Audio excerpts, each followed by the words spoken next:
तीनों अरब हमारा, हिंदू सिता हमारा, मुस्लिम है हम वतन है सारा जहां हमारा। तौहीद की अमानत सीनों में ही हमारे, आसानी ही मिटाना नामो निशा हमारा, आसानी ही मिटाना नामो निशा हमारा। আল্লাহ পাক রব্বুল আলামিন আমাদের প্রত্যেককে ব্যক্তিগতভাবে অসংখ্য অগণিত নিয়ামত দান করেছেন, যেগুলো গণনা করে শেষ করা যায় না। আবার সামগ্রিকভাবে পুরো মুসলিম উম্মাহকে কি দেননি, আল্লাহ সবই দিয়েছেন। আমরা জানি বর্তমান পৃথিবীতে মুসলমানদের আয়তনের কম নেই। সেই ইন্দোনেশিয়া থেকে নিয়ে তুরস্ক মরক্কো পর্যন্ত মুসলমানদের আয়তন। মুসলমানদের ধন সম্পদের অভাব নেই। পুরো বিশ্বের মাঝে যত ধন সম্পদ তার 60% মুসলমানদের হাতে। একইভাবে মুসলমানদের জনসংখ্যার অভাব নেই। পুরো পৃথিবীর মাঝে 680 কোটি জনগোষ্ঠী রয়েছে, জনসংখ্যা রয়েছে। এর মধ্যে 30% মুসলমান, প্রত্যেক 4 জনের 1 জন মুসলমান। সুবহানাল্লাহ। সঙ্গে সঙ্গে রাষ্ট্রেরও আমাদের অভাব নেই। জাতিসংঘের অধিভুক্ত রাষ্ট্রের সংখ্যা বর্তমান 193টি, আর 2টি রাষ্ট্র অচিরেই অন্তর্ভুক্ত হতে যাচ্ছে, প্রায় 195টি। পৃথিবীর মাঝে রাষ্ট্রের সংখ্যা 200-এর অধিক। মুসলমানদের রাষ্ট্রের সংখ্যা বর্তমান পৃথিবীর মাঝে 57টির চেয়ে বেশি। তার মানে আমাদের আয়তনের কম নেই, ধনসম্পদের কোনো দিক দিয়ে কম নয়। ধনসম্পদ যথাযথ রয়েছে 60% মুসলমানদের হাতে, 60% মুসলমানদের হাতে। একইভাবে আমাদের জনগোষ্ঠীর অভাব নেই, প্রতি 4 জনের 1 জন মুসলমান পৃথিবীতে। একইভাবে আমাদের রাষ্ট্রেরও কম নেই, আমাদের 57টি রাষ্ট্র রয়েছে। তবু আমরা জ্ঞান বিজ্ঞানে পশ্চাৎপদ, চিন্তার শুষ্কতা আমাদের রয়েছে। আমাদের উল্লেখযোগ্য তেমন বর্তমান আবিষ্কার নেই। আমরা এই পৃথিবীতে সর্বত্র মার খাই, নির্যাতিত, নিপীড়িত, নিষ্পেষিত। কারণ কি? অথচ এক সময় মুসলমানরাই অর্ধ পৃথিবীকে শাসন করেছেন। পৃথিবীর পূর্ব মেরু থেকে নিয়ে পশ্চিম মেরু পর্যন্ত ইসলামী শাসন প্রতিষ্ঠিত হয়েছিল। মুসলমানরা বুক টান করে মাথা উঁচু করে দাঁড়াতে পারতেন। আজকে আমাদের সেই শৌর্যবীর্য কোথায়? আমাদের সেই ইতিহাস কোথায়? অথচ এক সময় মুসলমানদের সোনালী ইতিহাস ছিল। মুসলমানরা বীরের জাতি, মুসলমানরা বিজয়ী জাতি। আমাদের সেই বিজয়ী নিশানের সেই ইতিহাসগুলো আমরা ভুলতে বসেছি। আজকে আমরা পরাজিত, আমরা সর্বত্র মার খাই, আমরা সর্বত্র নির্যাতিত, নিপীড়িত, নিষ্পেষিত হই। কারণ কি? প্রিয় হাজরিন, মনে রাখবেন, মুসলমানদের অধঃপতনের পেছনে, পশ্চাৎপদতার পেছনে অনেক কারণ রয়েছে। আমি আজকে আপনাদের সম্মুখে 15টি কারণ শেয়ার করব। আল্লাহ যদি তৌফিক দান করেন বলুন আমিন। নাহমাদুহু ওয়া নুসাল্লি ওয়া নুসাল্লিমু আলা রাসূলিহিল কারীম। أما بعد فأعوذ بالله من الشيطان الرجيم. بسم الله الرحمن الرحيم. هو الذي أرسل رسوله بالهدى ودين الحق ليظهره على الدين كله وكفى بالله شهيدا. بارك الله لنا ولكم في القرآن العظيم ونفعنا وإياكم بالآيات والذكر الحكيم.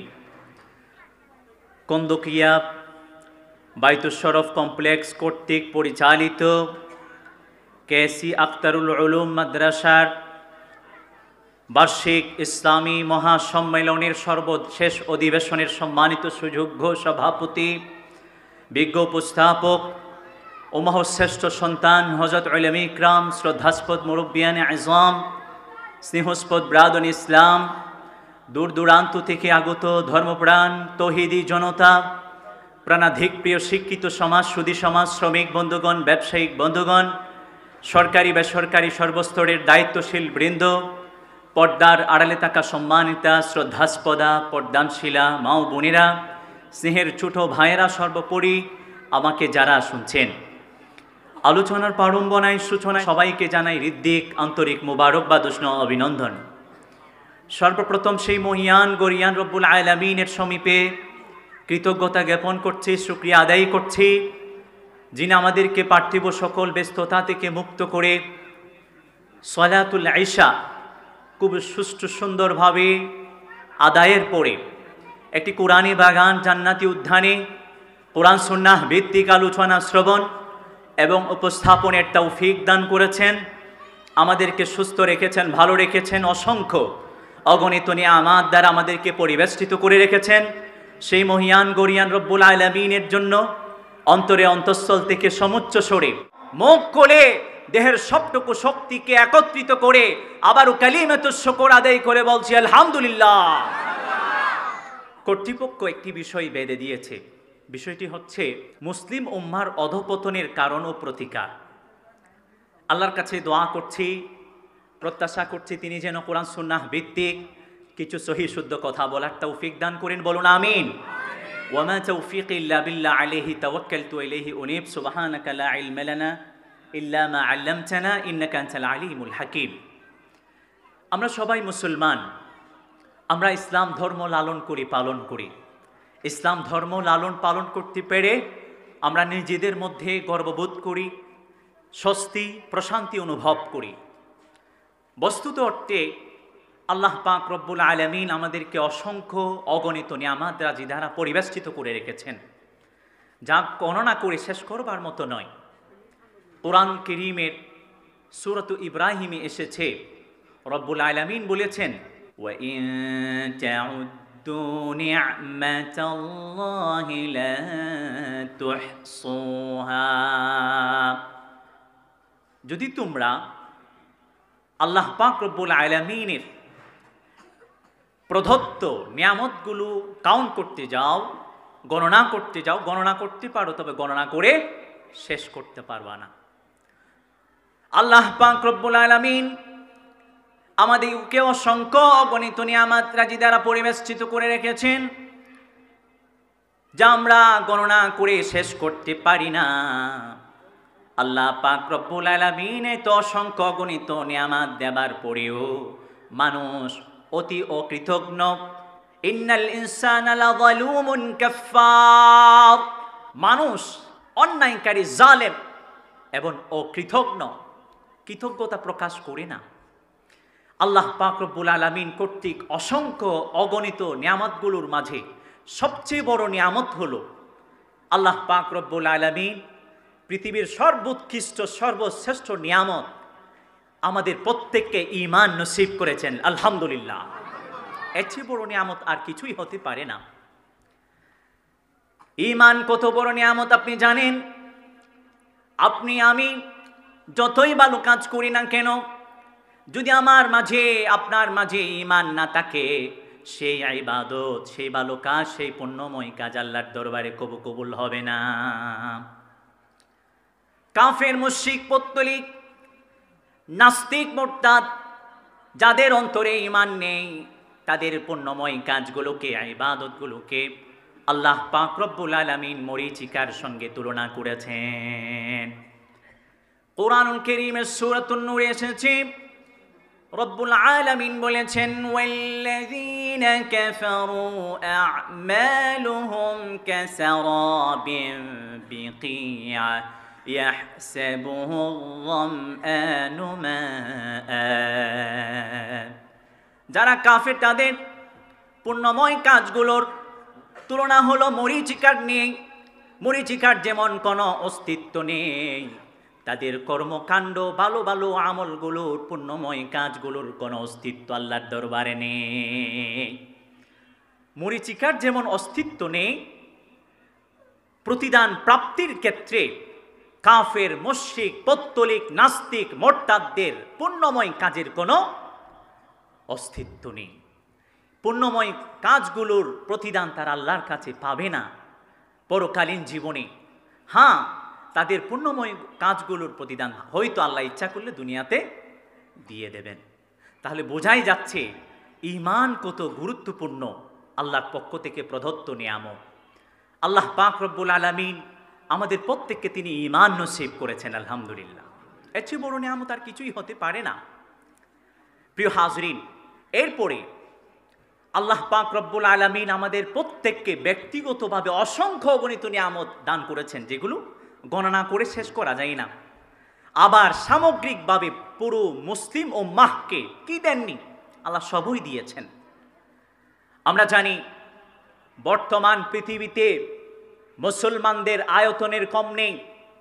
সেই ইন্দোনেশিয়া থেকে নিয়ে তুরস্ক, মরক্কো পর্যন্ত মুসলমানদের আয়তন। মুসলমানদের ধনসম্পদের অভাব নেই। পুরো বিশ্বের মাঝে যত ধনসম্পদ তার 60% মুসলমানদের হাতে। একইভাবে মুসলমানদের জনসংখ্যার অভাব নেই। পুরো পৃথিবীর মাঝে 680 কোটি জনগোষ্ঠী রয়েছে, জনসংখ্যা রয়েছে।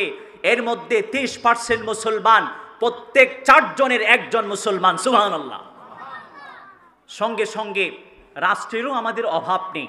জাতিসংঘের অধিভুক্ত রাষ্ট্রের সংখ্যা বর্তমান 193টি, আর 2টি রাষ্ট্র অচিরেই অন্তর্ভুক্ত হতে যাচ্ছে, প্রায় 195টি। পৃথিবীর মাঝে রাষ্ট্রের সংখ্যা 200-এর অধিক। প্রিয় হাজরিন, অনেকে বলেছেন 40টি, অনেকে 52টি, 53টি, এভাবে 4টি, এভাবে 204টি, 230টি, নানাজন নানা ধরনের কথা বলেছেন। যাই হোক, মুসলমানদের রাষ্ট্রের সংখ্যা বর্তমান পৃথিবীর মাঝে 57টির চেয়ে বেশি। তার মানে আমাদের আয়তনের কম নেই, ধনসম্পদের কোনো দিক দিয়ে কম নয়। ধনসম্পদ যথাযথ রয়েছে 60% মুসলমানদের হাতে, 60% মুসলমানদের হাতে। একইভাবে আমাদের জনগোষ্ঠীর অভাব নেই, প্রতি 4 জনের 1 জন মুসলমান পৃথিবীতে। একইভাবে আমাদের রাষ্ট্রেরও কম নেই, আমাদের 57টি রাষ্ট্র রয়েছে। তবু আমরা জ্ঞান বিজ্ঞানে পশ্চাৎপদ, চিন্তার শুষ্কতা আমাদের রয়েছে। আমাদের উল্লেখযোগ্য তেমন বর্তমান আবিষ্কার নেই। আমরা এই পৃথিবীতে সর্বত্র মার খাই, নির্যাতিত, নিপীড়িত, নিষ্পেষিত। কারণ কি? অথচ এক সময় মুসলমানরাই অর্ধ পৃথিবীকে শাসন করেছেন। পৃথিবীর পূর্ব মেরু থেকে নিয়ে পশ্চিম মেরু পর্যন্ত ইসলামী শাসন প্রতিষ্ঠিত হয়েছিল। মুসলমানরা বুক টান করে মাথা উঁচু করে দাঁড়াতে পারতেন। আজকে আমাদের সেই শৌর্যবীর্য কোথায়? আমাদের সেই ইতিহাস কোথায়? অথচ এক সময় মুসলমানদের সোনালী ইতিহাস ছিল। মুসলমানরা বীরের জাতি, মুসলমানরা বিজয়ী জাতি। আমাদের সেই বিজয়ী নিশানের সেই ইতিহাসগুলো আমরা ভুলতে বসেছি। আজকে আমরা পরাজিত, আমরা সর্বত্র মার খাই, আমরা সর্বত্র নির্যাতিত, নিপীড়িত, নিষ্পেষিত হই। কারণ কি? প্রিয় হাজরিন, মনে রাখবেন, মুসলমানদের অধঃপতনের পেছনে, পশ্চাৎপদতার পেছনে অনেক কারণ রয়েছে। আমি আজকে আপনাদের সম্মুখে 15টি কারণ শেয়ার করব। আল্লাহ যদি তৌফিক দান করেন বলুন আমিন। সর্বপ্রথম কারণ হচ্ছে, আমরা মুমিন বিশ্বাসী, আমরা ঈমান এনেছি বটে, তবে আমাদের ঈমান দুর্বল। আমাদের ঈমানে শিরিকের কুলসতা রয়েছে। আমরা সবাই মুমিন, আমরা সবাই দাবি করি আমরা প্রত্যেকে মুমিন, কারণ আমরা সবাই পাঠ করেছি লা ইলাহা ইল্লাল্লাহু মুহাম্মাদুর রাসূলুল্লাহ সাল্লাল্লাহু। শুধু ঈমান, এই কালিমে তয়্যিবা পাঠ করলে পরিপূর্ণ মুমিন হওয়া যায় না। সঙ্গে সঙ্গে এই কালিমাতুত তাইয়্যিবার যত দাবি দাওয়া আছে এগুলোকেও মান্য করতে হয়, পরিপূর্ণ করতে হয়, তবে পরিপূর্ণ মুমিন হওয়া যায়। ভাইরা আমার, মুসলিম উম্মাহ বর্তমান পশ্চাৎপদ হবার পেছনে সবচেয়ে বড় কারণ হলো মুসলিম উম্মার মাঝে অধিকাংশের ঈমান ঠিক নেই। আমরা সবাই নিজেদেরকে মুমিন দাবি করলেও আল্লাহ বলেন তোমরা মুমিন নয়।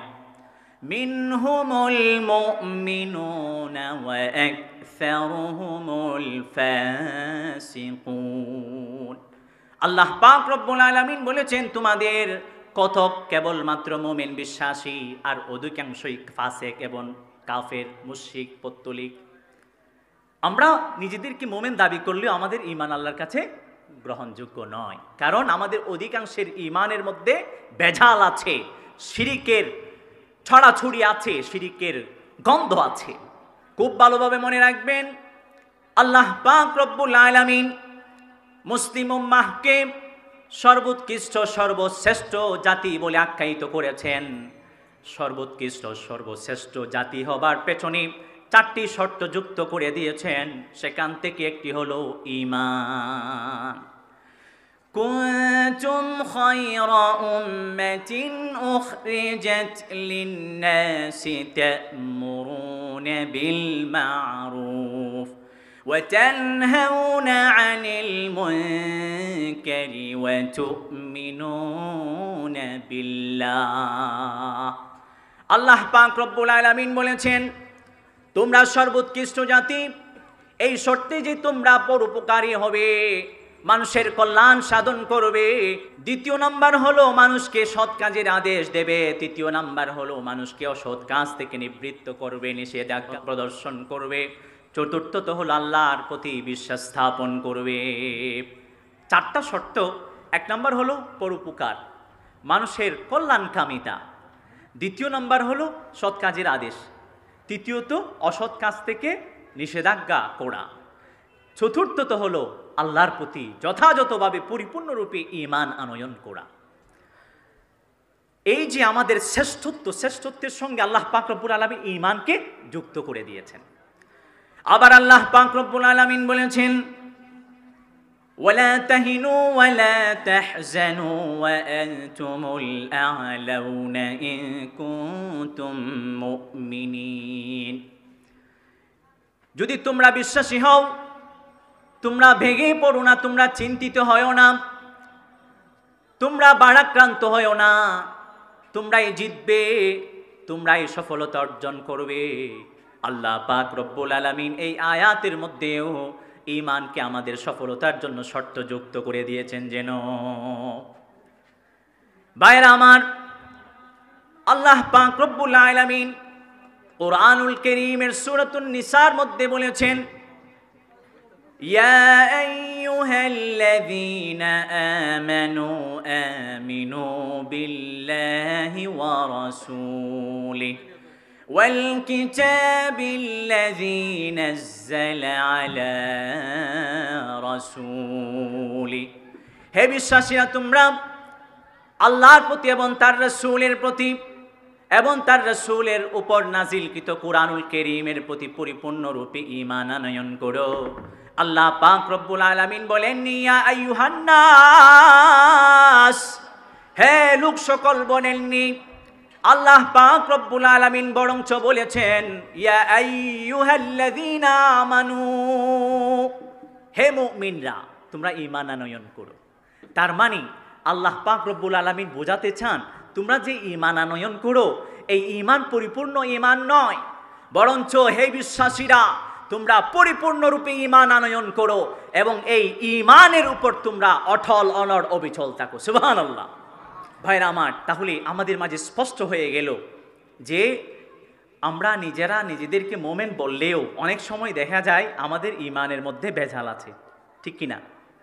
যদি ঈমানের মধ্যে ভেজাল থাকে তাহলে আমরা কোনোভাবে ইহলৌকিক জীবনেও সাফল্য অর্জন করতে পারি না, পরকালীন জীবনেও সাফল্য অর্জন করতে পারি না। ভাইরা আমার, মুসলিম উম্মার পশ্চাৎপদতা এবং তাদের অধঃপতনের পেছনে দ্বিতীয়তম বড় কারণ হলো আমাদের আমলের মধ্যে, ইবাদতের মধ্যে শিরিক আছে, বেদাত আছে। আমরা আমলও করি, আবার লৌকিকতাও প্রদর্শন করি। আমরা আল্লাহকে ডাকি, আবার অনেক সময় সন্তানের প্রয়োজন হলে মাজারে যাই। এগুলো শিরিক, ঠিক কিনা? মাজারের কাছে সন্তান চাওয়া যাবে? সন্তান দেয়ার মালিক একমাত্র একজন সত্তা, আসতে বলবেন না, ঠিক কে? يهب لمن يشاء إناثا ويهب لمن يشاء الذكور। রব্বুল আলামিন বলেছেন, তিনি যাকে চান সন্তান দান করেন, পুত্র সন্তান, যাকে চান তিনি কন্যা সন্তান প্রদান করেন, যাকে চান উভয়ই প্রদান করেন, যাকে চান তাকে নিঃসন্তান বন্দা রেখে দেন, ছেড়ে দেন। সন্তান দেয়ার মালিক কে? প্রিয় হাজরিন, আমাদের ইবাদতের মধ্যে সমূহ শিরিক। আমরা নামাজ আদায় করি, নামাজ আদায় করে মানুষের বাহবাহ অর্জন করতে চাই। আমরা চাই নামাজি বলুক মানুষ আমাকে। আমরা সাদাকা প্রদান করি, যাকাত প্রদান করি, আবার অন্তরে এই মনোবাঞ্ছা লালন করি মানুষ আমাকে বড় দানবীর বলুক, ঠিক কিনা? আল্লাহর নবী, বিশ্ব নবী রাহমাতুল লিল আলামিন বলেছেন, ইন্না আখওয়াফা মা আখাফু আলাইকুম আশ-শিরকাল আসগরা। হে আমার উম্মতের দলেরা, শুনে শোনো, আমার বিরহের পরে, আমার বিদায়ের পরে, আমার তিরুদানের পরে আমি তোমাদের প্রতি সবচেয়ে বেশি যে বিষয়ে ভয় করি সেটি হলো শিরকে আসগর, ছোট্ট শিরিক। সাহাবে کرام জিজ্ঞাসা করলেন, ইয়া নবী আল্লাহি ওয়া ইয়া রাসূলুল্লাহ, শিরকে আসগর কি আবার? নবীজি সাল্লাল্লাহু আলাইহি ওয়াসাল্লাম বলেছেন, আর রিয়া, লৌকিকতা। মানুষ সালাত আদায় করে এই জন্য যে মানুষ তাকে বড় নামাজি বলুক। এভাবে আমাদের ইবাদত বন্দেগী শিরকে ভরা। ভাইরা আমার, যদি আমাদের আকীদা বিশ্বাস, আমাদের ঈমান যদি শিরিক মুক্ত হয়, আমাদের ইবাদত বন্দেগী যদি শিরিক মুক্ত হয়, বেদাতে যদি মিশ্রিত না হয়, তাহলে আমাদের জন্য তিনটি পুরস্কার রয়েছে। কয়টি পুরস্কার? তিনটি পুরস্কার। আল্লাহ পাক রব্বুল আলামিন কুরআনুল কারীমের সূরাতুন নূরে বলেছেন, ওয়া'দাল্লাহুল্লাযীনা আমানু ওয়া আমিলুস সালিহাত লা ইস্তাখলিফান্নাহুম ফিল আরদি কামা استخلف الذين من قبلهم।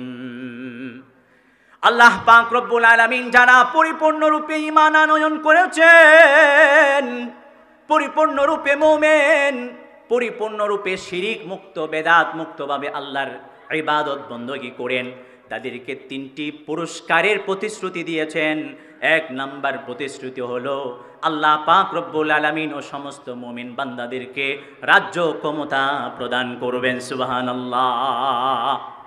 রাজ্য ক্ষমতা প্রদান করবেন, শাসন ক্ষমতা প্রদান করবেন। লা ইস্তাখলিফান্নাহুম ফিল আরদি কামা ইস্তাখলাফাল্লাযীনা মিন ক্বাবলিহিম। বনি ইসরাইলদেরকে যেভাবে আল্লাহ পাক রব্বুল আলামিন রাজ্য ক্ষমতা, শাসন ক্ষমতা প্রদান করেছিলেন, আমাদেরকেও যদি আমাদের ঈমান পরিপূর্ণ হয়, আমাদের ইবাদত বندگی যদি শিরিক মুক্ত হয়, বেদাত মুক্ত, কুসংস্কার মুক্ত হয়, তাহলে আমাদেরকে রাজ্য ক্ষমতা যিনি প্রদান করবার জন্য প্রতিশ্রুতি দিয়েছেন, আসতে বলবেন না, তিনি কে? এরপরে আল্লাহ পাক রব্বুল আলামিন দ্বিতীয়ত প্রতিশ্রুতি দিয়েছেন, ওয়ালা ইউমাক্কিনান্না লাহুম দীনাহুমুল্লাযী ইরতাদা লাহুম। আমাদের ধর্মের নাম হলো ইসলাম, ঠিক কিনা? আল্লাহ পাক রব্বুল আলামিন আমাদের ধর্মকে আমাদের রাষ্ট্রে প্রতিষ্ঠিত করে দেবেন। সুবহানাল্লাহ। আমরা চাই না আমাদের রাষ্ট্রে ইসলাম পরিপূর্ণরূপে প্রতিষ্ঠিত হোক? আমরা চাই না? কারা কারা চান দিকে হাত উঁচু করেন। ওগো আল্লাহ, আপনি আমাদের হাতগুলোকে কবুল এবং মঞ্জুর করে নিন। এই দেশে আপনি ইসলামী অনুশাসন প্রতিষ্ঠিত করে দেন, বলুন আমিন। তৃতীয়ত আল্লাহ পাক রব্বুল আলামিন যেই প্রতিশ্রুতি দিয়েছেন, আজকে চতুর্দিকে ভয় ভীতি ত্রাস, কোন দিকে কি হয়ে যায় কোনো নিরাপত্তা নেই। আল্লাহ পাক রব্বুল আলামিন প্রতিশ্রুতি দিয়েছেন, যারা পরিপূর্ণরূপে ঈমান আনয়ন করবে, একইভাবে নিখুঁতভাবে শিরিক মুক্তভাবে বেদাত মুক্তভাবে আল্লাহর ইবাদত বندگی করবে, আল্লাহ পাক রব্বুল আলামিন তাদের নিরাপত্তার ব্যবস্থা করে দেবেন। সুবহানাল্লাহ। তাহলে ঈমান পরিপূর্ণ হতে হবে, একইভাবে ইবাদত বندگی হতে হবে শিরিক মুক্ত, বেজাল মুক্ত, কুসংস্কার এবং বেদাত মুক্ত। তবে আমাদের জন্য মহা পুরস্কার রয়েছে। ইহলৌকিক জীবনে আমাদের জন্য যেভাবে নিরাপত্তা রয়েছে এবং বিভিন্নভাবে আল্লাহ যে পুরস্কৃত করবেন সেটা যেভাবে আমাদেরকে শুনিয়েছেন, আবার পরকালীন জীবনে যে নিরাপত্তা প্রদান করবেন সেটাও কুরআনুল কারীমের মাঝে আল্লাহ রব্বুল আলামিন স্পষ্ট করে দিয়েছেন। রব্বুল আলামিন বলেন, الذين آمنوا ولم يلبسوا إيمانهم بظلم أولئك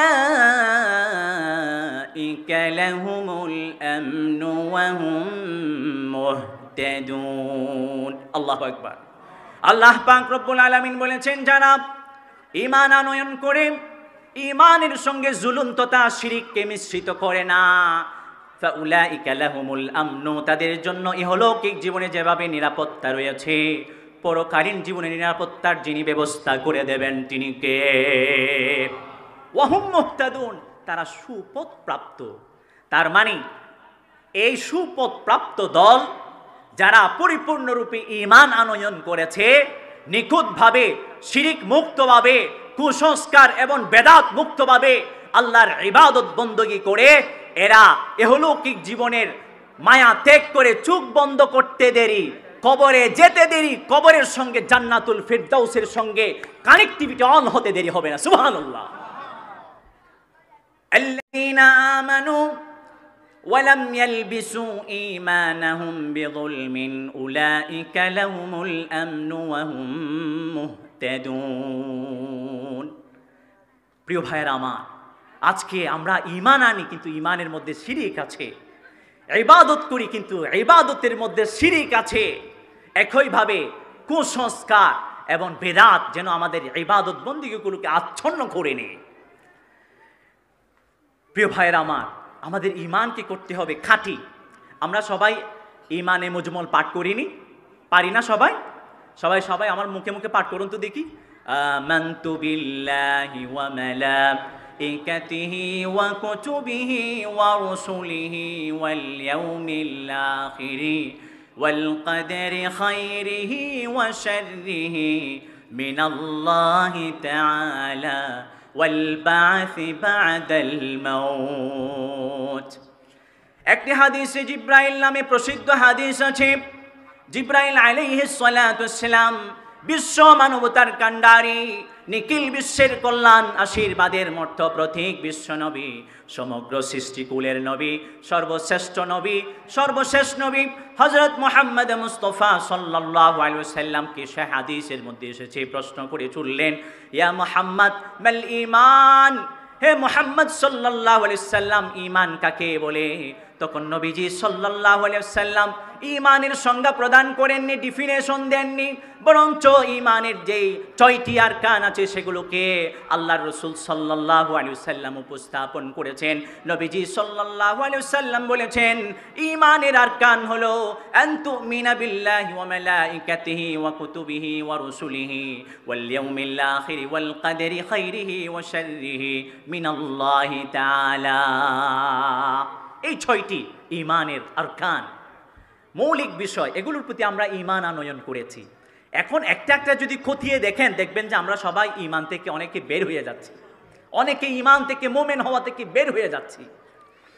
সর্বপ্রথম হলো আমরা প্রত্যেকে এই মর্মে ঈমান এনেছি, আমানতু বিল্লাহি, আমি আল্লাহর প্রতি ঈমান এনেছি, কিন্তু আমরা অনেকে জানি না আমি আমানতু বিল্লাহ বলে কি বোঝাতে চেয়েছি।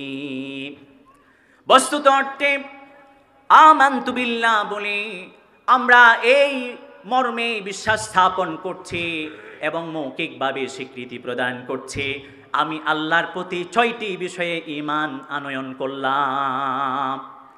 আমানতু বিল্লাহ মানে আমি আল্লাহর প্রতি ঈমান এনেছি। আল্লাহ পাক রব্বুল আলামিন সত্তাগত দিক বিবেচনায় একজন, আল্লাহ পাক রব্বুল আলামিন অস্তিত্বের ক্ষেত্রে একজন, আল্লাহ পাক রব্বুল আলামিন উলুহিয়ত এবং রুবুবিয়তের ক্ষেত্রে একজন, একইভাবে আল্লাহ পাক রব্বুল আলামিন আসমা ও সিফাতের ক্ষেত্রে একজন। একইভাবে আমি ষষ্ঠত ঈমান আনয়ন করেছি আল্লাহ পাক রব্বুল আলামিন বিধান প্রণেতা হিসাবে, বিধানদাতা হিসাবে একজন, বিধান একমাত্র দিতে পারেন একজন। চিৎকার করে বলতে হবে তিনি কে? জমিন কার? জমিনে যার বিধান চলবে তিনি হলেন। যারা বিশ্বাস করতে পারেন না যে আমাদের সমাজ কেন, আমাদের রাষ্ট্র কেন, পুরো বিশ্বকে কোরআন দিয়ে পরিচালনা করা যাবে, তারা প্রকৃত মোমেন হতে, তারা মোমেন নয়। আমানতু বিল্লাহ মানে আমি 6টি বিষয় ঈমান আনয়ন করেছি। বিধান দেয়ার মালিক একমাত্র, এই জমিনে বিধান চলবে একমাত্র সংবিধান ইসলামের, কোরআন। দুস্তুরুনা দুস্তুরুল ইসলাম, দুস্তুরুনা দুস্তুরুল কোরআন। এই কোরআনের সংবিধানেই চলবে এ পৃথিবীতে। প্রিয় ভাইয়েরা আমার, উলুহিয়ত রুবুবিয়ত মানে কি? আল্লাহ পাক রব্বুল আলামিন যে সমস্ত কিছু পরিচালনা করেন, তিনি আমাদেরকে জীবন দান করেছেন, তিনি আবার আমাদেরকে মৃত্যু প্রদান করবেন, তিনি আবার আমাদেরকে রিজিকের ব্যবস্থা করেন, পূর্ব দিক দিয়ে সূর্যকে উদিত করেন, পশ্চিম প্রান্তরে স্থমিত করেন, সমুদয় যে করেন তিনি হলেন আল্লাহ সুবহানাহু ওয়া তাআলা। আমানতু বিল্লাহ মানে আল ঈমান বিত্তাওহীদ ফি যাতিহি, আল্লাহ সত্তাগত দিক বিবেচনায় একজন। আমানতু বিল্লাহ মানে আল ঈমান বিত্তাওহীদ ফি ওয়ুজুদিয়াতিহি, আল্লাহ অস্তিত্বের ক্ষেত্রে একজন। একইভাবে আমানতু বিল্লাহ মানে আল ঈমান বিত্তাওহীদ ফি উলুহিয়াতিহি, আল্লাহ যে একক, আমাদের উপাসনা, অর্চনা এবং ইবাদতের মালিক, এই বিষয়ে আমি স্বীকৃতি প্রদান করছি। আমানতু বিল্লাহ মানে আল ঈমান বিত্তাওহীদ ফি রুবুবিয়্যাতিহি, আল্লাহর সমুদয় কর্মকাণ্ডের ক্ষেত্রে আমি একাত্মতার বিশ্বাস পোষণ করছি। আমানতু বিল্লাহ মানে আল ঈমান বিত্তাওহীদ ফি আসমাইহি ওয়া সিফাতিহি জামিআ, আল্লাহর যত গুণবৈশিষ্ট্য সমৃদ্ধ নাম আছে এগুলোর ক্ষেত্রে তিনি একক, এগুলোর ক্ষেত্রে একাত্মতার বিশ্বাস পোষণ করছি। একইভাবে আল ঈমান বিত্তাওহীদ ফি তাশরী'আদ দ্বীন ওয়া ফি তাশরী'আল আহকাম, বিধান প্রণয়নের ক্ষেত্রে তিনি যে একক, এই বিষয়ে একাত্মতার বিশ্বাস পোষণ করছি। আমানতু বিল্লাহ মানে, যদি আমানতু বিল্লাহ বলে আল্লাহর প্রতি ঈমান আনলাম, আবার আমাদের সমাজ কেন, পরিবারও কোরআন দিয়ে চলে না, তাহলে এটা কোন ধরনের ঈমান আনয়ন করলাম? আমাদের অধিকাংশ মুমিন দেখা যায় তাদের মধ্যে সন্দেহ লাগে, কোরআন দিয়ে যে দেশ চালা যাবে এ বিষয়ে তাদের সন্দেহ যেন কাজ করে। অথচ রবার্ট বার্নার্ড শোর নাম আপনারা অনেকে শুনেছেন, একজন খ্রিস্টীয় কলামিস্ট, পশ্চিমা একজন কলামিস্ট, তিনি পর্যন্ত এই ইসলাম নিয়ে কি চমৎকার অভিমত দিয়েছে জানেন, ওপিনিয়ন দিয়েছেন জানেন। তিনি বলেছেন, আজকে যে পৃথিবীর মাঝে যে অরাজকতা, চতুর্দিকে যে ফিতনা ফাসাদ, চতুর্দিকে যে হাহাকার হাহাকার, চতুর্দিকে যে বিপর্যয় বিপর্যস্ততা, এগুলোকে যদি মুসলমানদের যে নবী, আমাদের নবীর নাম কি? আসতে বলবেন না, তিনি কে? মুহাম্মদ মুস্তাফা সাল্লাল্লাহু আলাইহি ওয়াসাল্লাম, তার হাতে যদি পুরো বিশ্বের নেতৃত্ব অর্পণ করা হয়, এক কপি চা পান শেষ করার আগে পৃথিবীর সমস্ত সমস্যার সমাধান হয়ে যাবে। সুবহানাল্লাহ। নবী মুহাম্মদ সাল্লাল্লাহু আলাইহি ওয়াসাল্লাম যেই গ্রন্থের মাধ্যমে সমস্ত বিষয়ের, সমস্ত সমস্যার সমাধান প্রদান করবেন, সেই গ্রন্থের নাম হলো মহাবিশ্বের মহাবিশ্বয় শ্রেষ্ঠ কিতাব, শাশ্বত বাণী আল কুরআনুল কারীম। প্রিয় হাজরিন, তিনি একজন খ্রিস্টান হয়ে একথা স্বীকৃতি দিতে পারেন, আর আমি মুসলমান হয়ে এই স্বীকৃতি দিতে পারি না যে আমাদের রাষ্ট্রধর্ম হোক ইসলাম, আমাদের সমাজনীতি, রাষ্ট্র নীতি হবে ইসলাম ভিত্তিক, ঠিক কিনা? প্রিয় হাজরিন, তাহলে ঈমানকে পরিপূর্ণ করতে হবে। ভাইরা আমার, আমানতু বিল্লাহ মানে আমি ঈমান এনেছি আল্লাহ পাক রব্বুল আলামিন সত্তাগত দিক বিবেচনায় একজন। আল্লাহ পাক রব্বুল আলামিনের সত্তার সঙ্গে আর কেউ শরীক নেই। আল্লাহ পাক রব্বুল আলামিন কুরআনুল কারীমের সূরাতুল ইখলাসে বলেছেন, যখন নবীজি সাল্লাল্লাহু আলাইহি ওয়াসাল্লামকে মক্কার কাফিররা মুশরিকরা পত্তলিকরা প্রশ্ন করে ছড়েছিল, ইয়া মুহাম্মদ সাল্লাল্লাহু আলাইহি ওয়াসাল্লাম, যদি আপনি বলতেন আপনার রবের বংশ পরিচয় কি, তখন আল্লাহ পাক রব্বুল আলামিন এই কাফের মুশরিক আল্লাহুস সামাদু লাম ইয়ালিদ ওয়া লাম ইউলাদ ওয়া লাম ইয়াকুল লাহু কুফুয়ান আহাদ। আল্লাহু আকবার। ও নবী, আপনি বলে দিন আল্লাহ একক, আল্লাহর সঙ্গে কেউই শরীক নেই। আল্লাহ একক, তিনি কারো মুখাপেক্ষী নন। লাম ইয়ালিদ ওয়া লাম ইউলাদ, তিনি কারো থেকে প্রসবিত হননি, কাউকে প্রসবিত করেননি। কারো থেকে তিনি জন্মগ্রহণ করেননি, কাউকে তিনি জন্ম প্রদান করেননি। লাম ইয়ালিদ ওয়া লাম ইউলাদ ওয়া লাম ইয়াকুল লাহু কুফুয়ান আহাদ।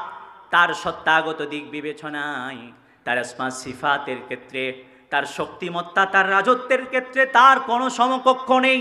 তার কোনো কিছুর ক্ষেত্রে কোনো কেউই সমকক্ষ নেই। ওয়ালাম ইয়াকুল লাহু কুফুয়ান আহাদ।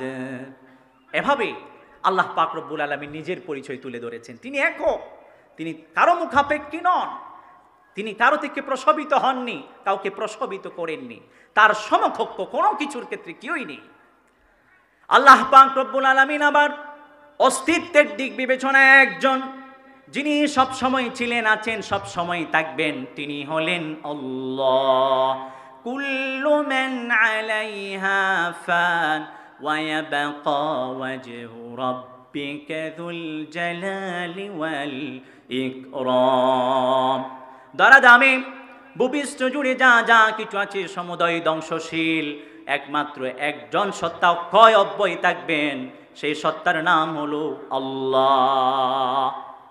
একইভাবে আল্লাহ রব্বুল আলামিন তখনও ছিলেন যখন কোনো কিছু ছিল না, এখনও আছেন, যখন কোনো কিছু থাকবে তখনও থাকবেন, তিনি হলেন আল্লাহ সুবহানাহু ওয়া তাআলা।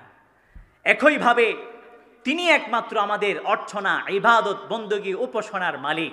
আল্লাহ ছাড়া পৃথিবীতে আর কারো ইবাদত বندگی করা যাবে না, তিনি ছাড়া কাউকে সিজদা করা যাবে না। প্রিয় হাজরিন, একইভাবে তিনি যত কিছু করেন, ইফরাদুহু ফি জামিই আফআলি, যে তিনি যত কাজ করেন বিশ্ব পরিচালনা থেকে নিয়ে, আমাদেরকে রিজিকের ব্যবস্থা প্রদান করা থেকে নিয়ে, যা যা হতে পারে সমুদয় তিনি করেন পরিপূর্ণরূপে। এই বিষয়ে আমাদের একাত্মতার বিশ্বাস রাখতে হবে। প্রিয় ভাইরা আমার, একইভাবে আল্লাহ পাক রব্বুল আলামিন আসমা সিফাতের ক্ষেত্রে একক। গৌসে পাকে আজম একমাত্র একজন সত্তা আল্লাহ সুবহানাহু ওয়া তাআলা। পৃথিবীতে কোনো মানুষ গৌসে পাক হতে পারে না। গৌসে আজম আল্লাহ ছাড়া পৃথিবীতে কেউ হতে পারে না। সবচেয়ে বড় সাহায্যদাতা একমাত্র একজন সত্তা, তিনি কে? अर्दो समा को जिसने बनाया, जीनो इंसा को जिसने बसाया, पर्दाए आदम का जिसने हटाया, सारे जहां को जिसने बनाया, ला इलाहा इल्लल्लाह, ला ইলাহা ইল্লাল্লাহ। জুড়ে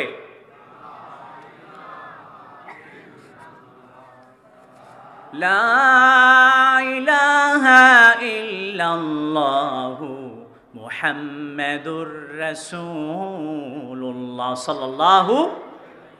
প্রিয় হাজরিন, তাহলে মুসলিম উম্মার পশ্চাৎপদতার পেছনে সর্বপ্রথম কারণ হলো ঈমানের দুর্বলতা, ঈমানে শিরিকের কুলসতা।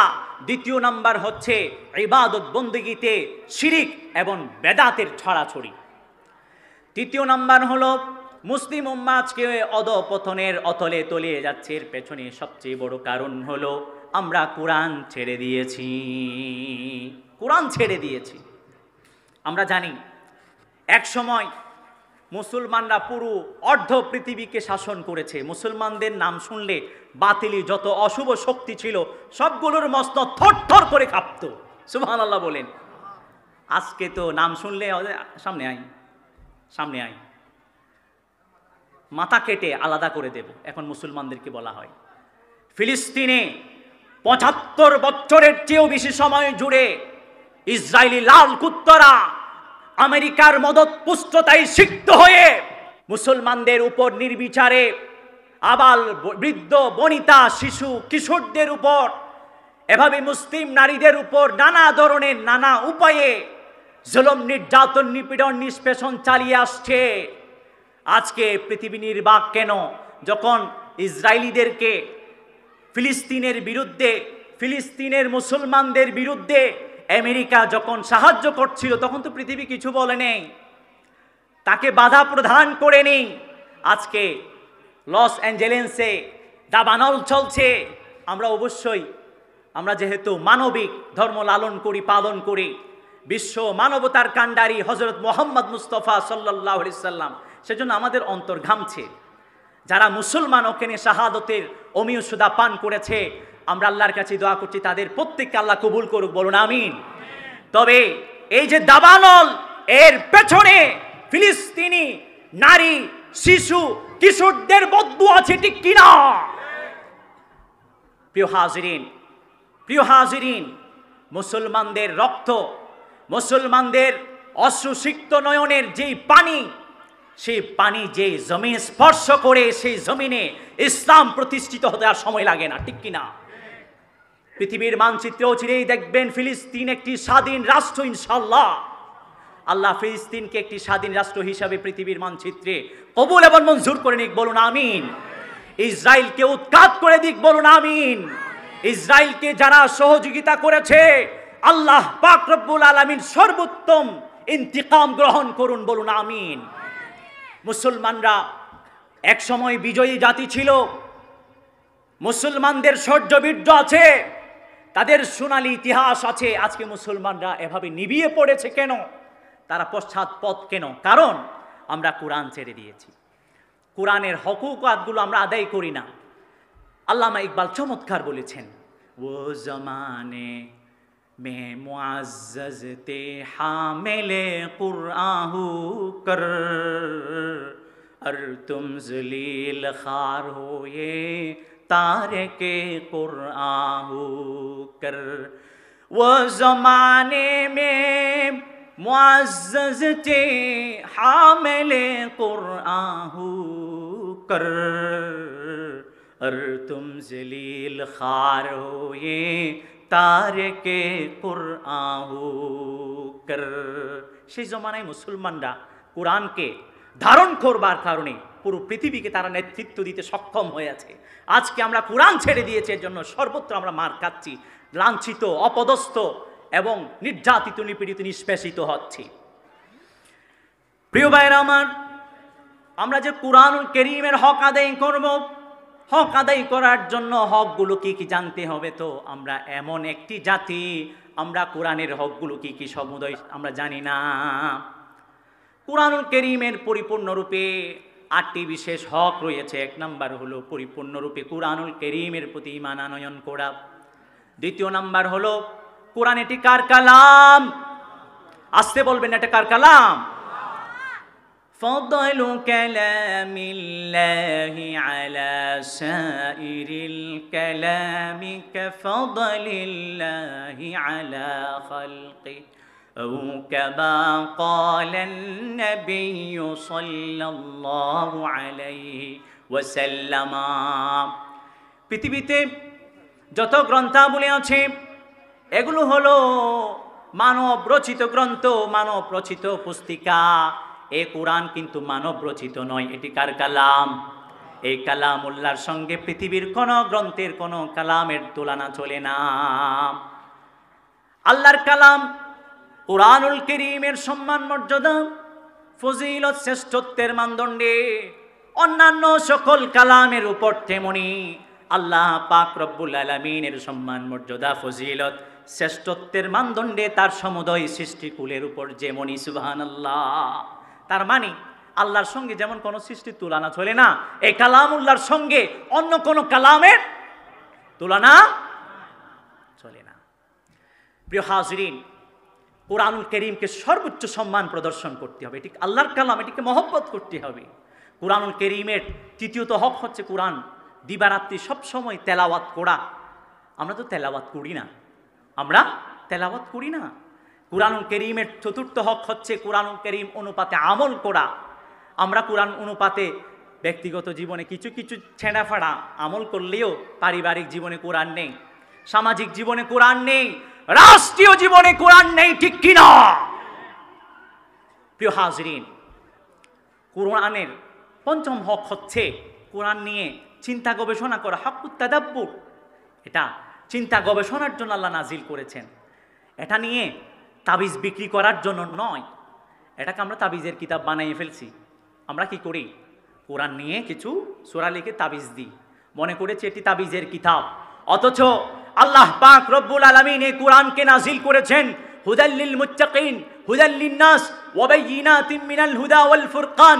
এহলৌকিক জীবনের চূড়ান্ত সাফল্য, পরকালীন জীবনের চিরমুক্তি অর্জন করবার জন্য আমরা এটাকে তাবিজের কিতাব বানিয়েছি। প্রিয় হাজরিন, হাসি ঠাট্টার পাত্র বানিয়েছি।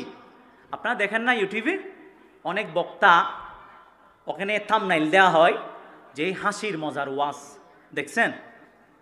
ওই বক্তা যে ওখানে আলোচনা করেছেন, এগুলো কি কোরআন হাদিসের বাইর থেকে করেছেন? তাহলে ঠিক আছে, মজার হাসির কথা হতে পারে। কোরআন থেকে আলোচনা হবে, সেটি হাসি ঠাট্টার পাত্র হতে পারে না। সেই বক্তাকে বয়কট করতে হবে। প্রিয় হাজরিন, কোরআনকে হাসি ঠাট্টার পাত্র বানাবেন না। ওয়াকাল রাসূল ইয়া রাব্বি ইন্না কওমি ইত্তাখাযু হাযাল কুরআন মাহজুরা। আপনার বিরুদ্ধে, আমার বিরুদ্ধে কিয়ামতের দিবসে সেই বিভীষিকাময় প্রান্তরে নবীজি সাল্লাল্লাহু আলাইহি ওয়াসাল্লাম আল্লাহর কাছে বিচার দেবেন, আমার সম্প্রদায় কোরআনকে ক্রীড়া কৌতুকের পাত্র বানিয়েছে। যে সমস্ত বক্তাগুলো কোরআন থেকে আলোচনা করে না, সুন্নাহ থেকে, আল আহাদিসুন নাবাউইয়াহ থেকে আলোচনা করে না, ওই সমস্ত বক্তাগুলোকে আপনি বয়কট করুন। আপনারা সবাই বয়কট করুন। যে সমস্ত বক্তাগুলো এই সমস্ত পবিত্র স্থানগুলোকে ক্রীড়া কৌতুকের স্থান বানিয়েছে, ওই সমস্ত বক্তাগুলোকে বয়কট করুন। ভাইরা আমার, কোরআনুল কারীমের ষষ্ঠতম হক হচ্ছে কোরআনুল কারীমের শিক্ষা গ্রহণ করা। আপনি, আমি মুসলমান, কোরআনের শিক্ষা সম্পর্কে অবহিত নয়, আমি কিভাবে মুসলমান দাবি করছি? একইভাবে সপ্তম হচ্ছে কোরআনুল কারীমের হক, কোরআনের শিক্ষা যদ্দূর গ্রহণ করেছেন বাল্লিগু আন্নি ওয়ালাউ আয়া, অন্যকে শিক্ষা প্রদান করা। খায়রুকুম মান তাআল্লামাল কুরআন ওয়া আল্লামা। তোমাদের মাঝে সর্বোৎকৃষ্ট সেই জন যে কোরআন শিক্ষা গ্রহণ করে কোরআন শিক্ষা প্রদান করে। সুবহানাল্লাহ। অষ্টম নাম্বার কোরআনের হক হচ্ছে ইকামাতুদ্দিন, ইকামাতুল কুরআন ফি আরদিল্লাহ। আল্লাহর জমিনে কোরআনী শাসন প্রতিষ্ঠিত করা। এই 8টি বিশেষ কোরআনুল কারীমের হক রয়েছে। এই হকগুলো সম্পর্কে আমরা জানিও না, আমলও করি না। আজকে ইস্পাত কঠিন সংকল্প গ্রহণ করি জীবনে আর যতদিন আয়ুষ্কাল লাভ করব আল্লাহর পক্ষ থেকে রহমত কৃপায়, ততদিন এই 8টি হক আদায়ের জন্য বদ্ধপরিকর হব, প্রাণপণে চেষ্টা করব ইনশাআল্লাহ। প্রিয় হাজরিন, মুসলিম উম্মার অধঃপতনের পেছনে চতুর্থ বড় কারণ হচ্ছে অনৈক্য। যেন মুসলিম উম্মার বর্তমান দূষণ হয়ে গিয়েছে মত পার্থক্য, দল পার্থক্য। আল্লাহর রাসূল সাল্লাল্লাহু আলাইহি ওয়াসাল্লাম একদিন আফসোস করে বলেছেন, ইহুদিরা 71 দলে বিভক্ত হয়েছে, খ্রিস্টানরা 72 দলে বিভক্ত, আমার উম্মত অচিরেই 73 দলে বিভক্ত হবে। মানে কি? 73 দলে বিভক্ত হবার জন্য বলেছেন? এই বিভক্তি থেকে পরিত্রাণ দেবার জন্য নবীজি সাল্লাল্লাহু আলাইহি ওয়াসাল্লাম বলেছেন, ইয়াকুম ওয়াল ফুরকা, একাকিত্বতার জীবন তোমরা বর্জন করো, ওয়া আলাইকুমুল জামাআ, ঐক্যবদ্ধ জীবন গঠন করো। আল্লাহ পাক রব্বুল আলামিন নবীজি সাল্লাল্লাহু আলাইহি ওয়াসাল্লামের মাধ্যমে আমাদেরকে বলিয়েছেন। আবার কুরআনুল কারীমের মাঝেও আছে, ইয়া আইয়ুহাল্লাযীনা আমানুত্তাকুল্লাহা হাক্কা তুকাতিহি ওয়া লা তামুতুন্না ইল্লা ওয়া আনতুম মুসলিমুন ওয়া'তাসিমু বিহাবলিল্লাহ ওয়া'তাসিমু বিহাবলিল্লাহি জামিআ ওয়া লা তাফাররাকু। আল্লাহর রজ্জুততা কুরআন কারীমকে খুব মজবুতির সাথে আঁকড়ে ধারণ করো। তোমরা মত পার্থক্য দল পার্থক্য করো না, তোমরা বিচ্ছিন্নবাদী হয়েও না, বিচ্ছিন্ন হয়ে পড়ো না। ওয়ালা তাফাররাকু, আমরা অনৈক্যে বিশ্বাসী, নাউযুবিল্লাহ। আমরা যদি আজকে ঐক্যবদ্ধ হই, পৃথিবীর কোনো এমন অশুভ শক্তি নেই আমাদেরকে রোখাবার জন্য। পৃথিবীর মাঝে যদি মুসলিম যুবকরা, মুসলিম উম্মাহ যদি ঐক্যবদ্ধ হয়ে আবার রুখে দাঁড়ায়, পুরো বিশ্বে আবার ইসলাম রুখে দাঁড়াবে, ঠিক কিনা? প্রিয় হাজরিন, ঐক্য গঠন করতে হবে। আমরা দেখি আমাদের বাংলাদেশে অনেক ধরনের দল আছে, ইসলামী দল। বাংলাদেশ জামাতে ইসলামী আছে, খেলাফতে মজলিস আছে, ইসলামী ছাত্র আন্দোলন আছে, ইসলামী ছাত্র শিবির আছে, এভাবে আরো অনেক দল, হেফাজতে ইসলাম আছে, এভাবে আরো অনেক দল আছে যাগুলো আপনারা জানেন। আমি তো বলি এরকম দল আরো 100টি হওয়ার দরকার, আরো 100টি দল হবে, মত পার্থক্য থাকবে, কিন্তু দল পার্থক্য এটা কোথায়? মানুষের দৃষ্টিভঙ্গিতার কারণে দলের মধ্যে পার্থক্য হবেই বটে, কোনো সমস্যা নেই। কিন্তু যখন ইসলামের ইস্যু আসবে, আল্লাহ এবং তার রাসূলের ইস্যু আসবে, সমগ্র মুসলিম একই প্ল্যাটফর্মে চলে আসবে, ঠিক কিনা? যত ধরনের ইসলামী দল আছে, কেউ কি বলে আল্লাহ দুইজন? নাউজুবিল্লাহ। যে দল আল্লাহকে দুইজন বলে, নাউজুবিল্লাহ, এটা কি আর ইসলামী হতে পারে? কোন দল আছে রাসূল সাল্লাল্লাহু আলাইহি ওয়াসাল্লামের ইজ্জত আবরুর উপর যদি কোনো কুলাঙ্গার আক্রমণ করে, কটূক্তি করে, কোন দল আছে নিশ্চুপ থাকতে রাজি? আছে? নেই। তাহলে রাসূলের ইস্যুতে সবাই এক, আল্লাহর ইস্যুতে সবাই এক।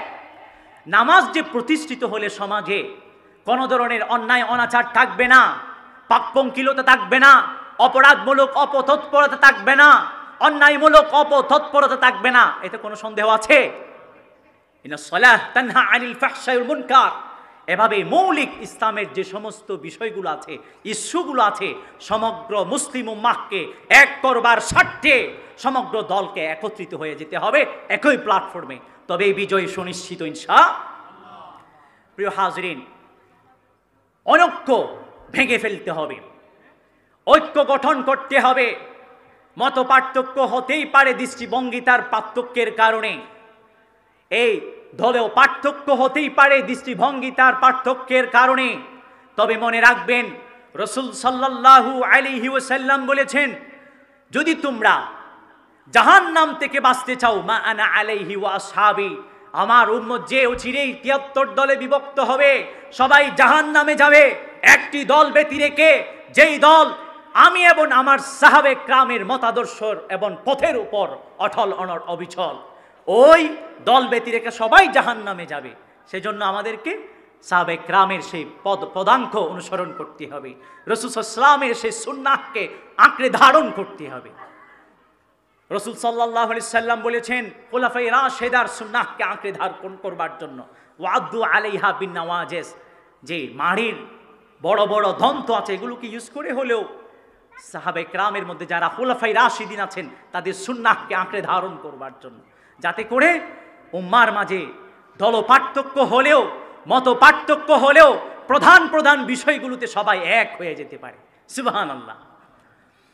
আল্লাহর নবী, বিশ্ব নবী রাহমাতুল লিল আলামিন বিদায় হজ্জের বিদায় ভাষণের রীতি লগ্নে বলেছেন, তারাকতু ফীকুম আমরাইন লান তাদিল্লু মা তামাসসাকতুম বিহিমা কিতাবাল্লাহি ওয়া সুন্নাতা রাসূলিহি। নবীজি সাল্লাল্লাহু আলাইহি ওয়াসাল্লাম বলেছেন, আমি তো এখান থেকে চলে যাব, আমি তো বিদায় গ্রহণ করব, কিন্তু আমি তোমাদের মাঝে দুটি জিনিস ছেড়ে যাচ্ছি। যদি তোমরা এই দুটি জিনিসকে আঁকড়ে ধারণ করো, তোমরা কখনো পথভ্রষ্ট হবে না, তোমাদের বিজয়কে কেউ ঠেকাতে পারবে না। এক নাম্বার হলো কোরআন, কিতাবুল্লাহ, দ্বিতীয় নাম্বার হলো সুন্নাতুর রাসূল। কোরআনকে আমাদেরকে আঁকড়ে ধারণ করতে হবে, মুসলিম উম্মাহকে অধঃপতনের বয়াল দাবা থেকে রক্ষা করবার জন্য সুন্নাহকে আঁকড়ে ধারণ করতে হবে। ইহলৌকিক জীবনের চূড়ান্ত সাফল্য, পরকালীন জীবনের চির মুক্তি অর্জন করবার জন্য। নকশে কদম নবী কে হ্যাঁ जन्नत के रास्ते अल्लाह से मिलाते हैं सुन्नत के रास्ते। मोमिन जो फिदा नक्श कफे पाए नबी हो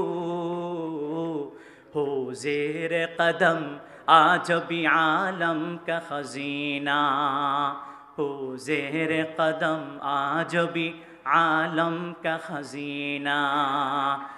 गर सुन्नत नबवी की करे पैरवी उम्मत,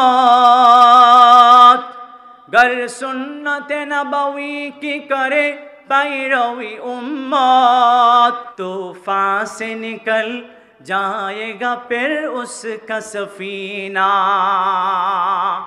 এহলৌকিক জীবনের চূড়ান্ত সাফল্য পরকালীন জীবনের চিরমুক্তি অর্জন করবার জন্য কোরআন এবং সুন্নাহকে খুব ভালোভাবে আঁকড়ে ধারণ করতে হবে। পৃথিবীর রাজ্য ক্ষমতা, শাসন ক্ষমতা, ধন সম্পদ আমাদের পদ যুগলের চুম্বন করতে আসবে, আমাদের পিছনে ছুটবে যদি আমরা কোরআনকে যথাযথভাবে আঁকড়ে ধারণ করতে পারি। সুন্নাতুর রসুল সাল্লাল্লাহু আলাইহি ওয়াসাল্লামকে যদি আমরা মজবুতির সঙ্গে আঁকড়ে ধারণ করতে পারি। আজকে একটা দল বের হয়েছে আহলুল কোরআন, আপনারা শুনেছেন? ওরা শুধু কোরআন মানে বলে, হাদিস মানবে না। তাদের প্রতি আমাদের প্রশ্ন হচ্ছে, আচ্ছা আপনারা যদি শুধু কোরআন মানেন, হাদিস না মানেন, তাহলে নামাজ কিভাবে আদায় করবেন? আল্লাহ তো কোরআন কারীমের মাঝে শুধু আকিমুস সালাহ বলেছেন, আকিমিস সালাহ বলেছেন, নামাজ প্রতিষ্ঠিত করতে বলেছেন। নামাজ কিভাবে আদায় করবে 5 ওয়াক্ত সালাত রাসূল সাল্লাল্লাহু আলাইহি ওয়াসাল্লাম সুন্নাহর আলোকে আমাদেরকে দেখিয়ে দিয়েছেন। সুন্নাহকে ব্যতি রেখে কোরআন বোঝা সম্ভব নয়। সেজন্য বলা হয় আস-সুন্নাহ তাফসীরুল কোরআন ওয়া তাবয়ীনু, সুন্নাহ হচ্ছে কোরআনুল কারীমের তাফসীর এবং বিশদ বিবরণ। যারা কেবল কোরআন মানে হাদিস মানে না তারা পথভ্রষ্ট। যারা কেবল আহলে হাদিস দাবি করে কেবল হাদিস মানে কোরআন মানে না তারাও পথভ্রষ্ট। যারা কোরআন এবং হাদিসকে মানে তারাই হলো আহলুস সুন্নাহ ওয়াল জামাআহ, ঠিক কি না? আল্লাহ আমাদেরকে আহলুস সুন্নাহ ওয়াল জামাআহ হিসাবে কবুল এবং মঞ্জুর করে নিক, বলুন আমিন।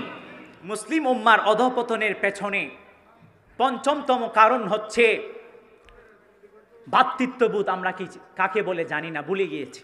ইসলামী ভ্রাতৃত্ববোধ, আল উখওয়া আল ইসলামিয়া, ভ্রাতৃত্ব, ইসলামী ভ্রাতৃত্ববোধ কাকে বলে আমরা ভুলে গিয়েছি। আমরা দেখি শুধু কে কোন ধরনের টুপি দে, কে ওয়ালাদ্দাল্লিন বলে আমিন বলে কিংবা বলে না, কে বুকের উপর হাত বাঁধে, কে নাভির নিচে হাত বাঁধে, কে ছেড়ে দে, কে ওয়ালাদ্দাল্লিন বলে, কে ওয়ালাদ্দাল্লিন বলে, কে জামা লম্বা পড়ে, কে বেঠে পড়ে। আমরা এগুলো নিয়ে ব্যস্ত। ইসলামী ভ্রাতৃত্ববোধ কাকে বলে জানি না। ঐক্যের যে স্বাদ তা আমরা গ্রহণ করতে পারিনি। ঐক্য বিনষ্ট হয়ে গেছে। অথচ আল্লাহর নবী বিশ্বনবী রাহমাতুল লিল আলামিন বলেছেন, মান ক্বালা লা ইলাহা ইল্লাল্লাহ দাখালাল জান্নাহ, যে পাঠ করেছে লা ইলাহা ইল্লাল্লাহ সে জান্নাতে যাবে। যদিও বা ঈমান আনবার পরে সেই সৎকর্ম সম্পাদন না করবার কারণে, আমলে সালেহ না করবার কারণে প্রাথমিকভাবে জাহান্নামের শাস্তি ভোগ করেও একদিন না একদিন ঈমান আনবার কারণে সে একদিন না একদিন জান্নাতে যাবে। সুবহান। কিন্তু আমাদের ভ্রাতৃত্ব এবং ঐক্যর যে ভিত্তি সেটি হলো তাওহীদ, ঈমান। এটা আমাদেরকে একই ভ্রাতৃত্বের বন্ধনে একই সুতোয় গাঁথার প্রয়োজন ছিল। অথচ আমরা দেখি কুটিনাটি বিষয়, কে কি করে, কে কি বলে, এগুলো বলে আমরা কাফের বলে ইসলামের গণ্ডি থেকে বের করে দিই। কেন? আপনাকে ইসলামের গণ্ডি থেকে তাকে বের করে দেওয়ার অধিকার কে দিয়েছে? কে দিয়েছে আপনাকে ইসলামের গণ্ডি থেকে তাকে বের করে দেওয়ার অধিকার? রাসূল সাল্লাল্লাহু আলাইহি ওয়াসাল্লাম বলেছেন, মান সাল্লা সালাতানা ওয়াস্তাকবালা কিবলাতানা ওয়া আকালা যাবিহাতানা ফাযালিকাল মুসলিম, যে আমাদের মতো সালাত আদায় করে, কিবলামুখী হয়ে সালাত আদায় করে আমাদের জবাহকৃত পশু খায়, সেই মুসলমান। সেই মুসলমান। তাকে ইসলামের গণ্ডি থেকে বের করে দেওয়ার অধিকার আপনাকে কে দিয়েছে? প্রিয় হাজিরিন, ভ্রাতৃত্ব 3 প্রকার। কয় প্রকার? আসতে বলবেন না, শেষ করে দিব? আওয়াজ তো নেই দেখি, শেষ করে দিই। ভ্রাতৃত্ব কয় প্রকার? তিন প্রকার। এক নাম্বার হলো আন্তর্জাতিক ভ্রাতৃত্ব, আন্তর্জাতিক ভ্রাতৃত্ব, ইন্টারন্যাশনাল ব্রাদারহুড। দ্বিতীয় নাম্বার হলো পারিবারিক বা রক্ত সম্পর্কীয় ভ্রাতৃত্ব, নসবি ভ্রাতৃত্ব, আল উখওয়া আন-নাসাবিয়্যাহ, আত্মীয়তার ভ্রাতৃত্ব। এরপর তৃতীয় হলো ইসলামী ভ্রাতৃত্ব, আল উখওয়া আল ইসলামিয়্যাহ, ইসলামী ব্রাদারহুড। ইসলামী ভ্রাতৃত্ব, আন্তর্জাতিক ভ্রাতৃত্ব কাকে বলে আমরা জানি। আমরা যার চেহারা যেমন হোক না কেন, কাটা হোক, লম্বা হোক, জামা পড়ুক না পড়ুক, দাড়ি থাকুক না থাকুক, আমরা আশপাশে যারাই আছি, যে যাকে দেখতে পাচ্ছি, আমরা সবাই আদম আলাইহিস সালাতুস সালাম, মা হাওয়া আলাইহাস সালাতুস সালাম থেকে এসেছি, ঠিক কিনা? আমাদের আদি পিতা কে? হযরত আদম আলাইহিস সালাম। আদি মাতা হযরত হাওয়া আলাইহাস সালাতুস সালাম। ওই সূত্রে পৃথিবীর কাফের হোক, মুশরিক হোক, পৌত্তলিক হোক, মুসলমান হোক ও মুসলমান হোক, সবাই আন্তর্জাতিক ভ্রাতৃত্বের বন্ধনে আবদ্ধ। সুবহানাল্লাহ। আল্লাহ পাক রব্বুল আলামিন কুরআনুল কারীমের মাঝে বলেছেন, ইয়া আইয়ুহান নাসু ইন্না খলাকনাকুম মিন যাকারিন আও উনসা وجعلناكم شعوبا وقبائل لتعارفوا। আল্লাহ পাক রব্বুল আলামিন বলেছেন, হে লোক সকল, ইন্না খালাকনাকুম মিন যাকারিন ওয়া উনসা, আমি তোমাদিগকে একজন পুরুষ একজন নারী থেকে সৃজন করেছি। আদম আলাইহিস সালাতুস সালাম, মা হাওয়া আলাইহাস সালাতুস সালাম, তাদের থেকে তোমাদেরকে সৃজন করেছি। তোমাদের যে বংশীয় পার্থক্য, দল পার্থক্য, যে স্থানের যে বিভাজন রেখা, এটা রেখেছি লিতাআরাফু, যেন পরস্পর পরস্পরের পরিচয় গ্রহণ করতে পারো, অর্জন করতে পারো। ও সৌদি আরবের, ও মালয়েশিয়ান, ও আমেরিকান, ও বাংলাদেশি, এ ইন্ডিয়ান, এভাবে বিভিন্ন ভৌগোলিক বিভাজন এবং গোত্রীয় যে বিভাজন, এটা কেন রেখেছি? পারস্পরিক পরিচয় গ্রহণ করার জন্য। বস্তুত অর্থে পৃথিবীর সমস্ত মানবমণ্ডলী আন্তর্জাতিক ভ্রাতৃত্বের বন্ধনে আবদ্ধ, ঠিক কিনা? কাতারের বিশ্বকাপ ফুটবল খেলা হয়েছে না, আপনারা জানেন না? ফুটবল খেলা নাকি ক্রিকেট খেলা? জানেন তো? তবে তো আমাদের চেয়ে আপনারা ভালো জানেন। সেখানে সর্বপ্রথম কুরআনুল কারীমের যে আয়াত নিয়ে খেলা স্টার্ট করা হয়েছিল, সেটি হলো এই আন্তর্জাতিক ভ্রাতৃত্বের যে ইসলাম যে নির্দেশনা দিয়েছে, ইসলাম যে আন্তর্জাতিক ভ্রাতৃত্বের দৃষ্টিভঙ্গিতা প্রদর্শন করেছে, ইসলাম যে এক্ষেত্রে একক, ইউনিক, এই আয়াত দ্বারা যেটি উপরে উল্লেখ করেছি। আমরা মা হাওয়া আলাইহাস সালাতুস সালাম, আদম আলাইহিস সালাতুস সালাম থেকে এসেছি। আন্তর্জাতিক ভ্রাতৃত্ব, আত্মীয়তার একটা ভ্রাতৃত্ব আছে। আমার পিতার ধরেন 5 জন সন্তান, একজন মুশরিক, একজন কাফের, একজন মুসলমান, আরেকজন মুমিন, আরেকজন অন্য দলের। আমাদের মাঝে একটা রক্তের সম্পর্কীয় ভ্রাতৃত্ব আছে, আছে কিনা? যদিও বা সেই মুসলমান নয়, বা আমার দলের আওয়ামী লীগ করে না, নাউজুবিল্লাহ, অথবা বিএনপি করে না, যেমনই হোক, দল ভিন্ন ভিন্ন হতে পারে, মতাদর্শ ধর্ম ভিন্ন ভিন্ন হতে পারে, কিন্তু যদি এক পিতার সন্তান আমরা হয়ে থাকি, একটা পারস্পরিক ভ্রাতৃত্বের বন্ধন থাকে কিনা? থাকে। এটাকে বলা হয় আল উখওয়া আন-নাসাবিয়্যাহ, আত্মীয়তার ভ্রাতৃত্ব। আরেকটি হলো ইসলামী ভ্রাতৃত্ব। ইসলামী ভ্রাতৃত্ব হচ্ছে পৃথিবীর যে কোনো প্রান্তরে, যেখানেই হোক না কেন, কোনো মুসলমান থাকলে তিনি আমার ভাই। আল মুসলিমু আখুল মুসলিম, আল মুসলিমু আখুল মুসলিম, ইন্নামাল মুমিনুনা ইখওয়া। সমগ্র মুমিন বিশ্বাসীরা ভ্রাতৃত্বের বন্ধনে আবদ্ধ। সুবহানাল্লাহ। তাহলে ইসলামী ভ্রাতৃত্ব, যে বা যারা পাঠ করেছে লা ইলাহা ইল্লাল্লাহু মুহাম্মাদুর রাসূলুল্লাহ সাল্লাল্লাহু আলাইহি ওয়াসাল্লাম, যে পাঠ করেছে আল্লাহ ছাড়া কোনো মাবুদ নেই, কোনো সত্য উপাস্য নেই, ইলা নেই, হযরত মুহাম্মদ মুস্তাফা সাল্লাল্লাহু আলাইহি ওয়াসাল্লাম আল্লাহর বান্দা এবং রাসূল, এবং অন্তর দিয়ে বিশ্বাস পোষণ করে সেই মুমিন, সেই মুসলমান, সেই হলো আমার ভাই। সেই পৃথিবীর যে কোনো স্থানে থাকুক না কেন, সে আমার বা প্রান্তরে যদি কোনো মুসলমানের চক্ষুশূল হয়, আমারও চক্ষুশূল হতে হবে, চোখে ব্যথানুভব হতে হবে। কোনো মুসলমানের যদি মাথা ব্যথা হয়, আমারও মাথা ব্যথা হতে হবে। কোনো মুসলমান যদি নান মুসলিম কর্তৃক নির্যাতন, নিপীড়ন, নিষ্পেষণের শিকার হয়, আমারও ব্যথা অনুভব করতে হবে, নতুবা আমি প্রকৃত মুমিন নয়। পৃথিবীর যে কোনো প্রান্তের কোনো মুসলমান আছেন, মনে রাখবেন সেই প্রান্ত, সেই ভূখণ্ড মুসলমানদের, কারণ সেই মুসলমান আমার একজন ভাই সেখানে বসবাস করেন।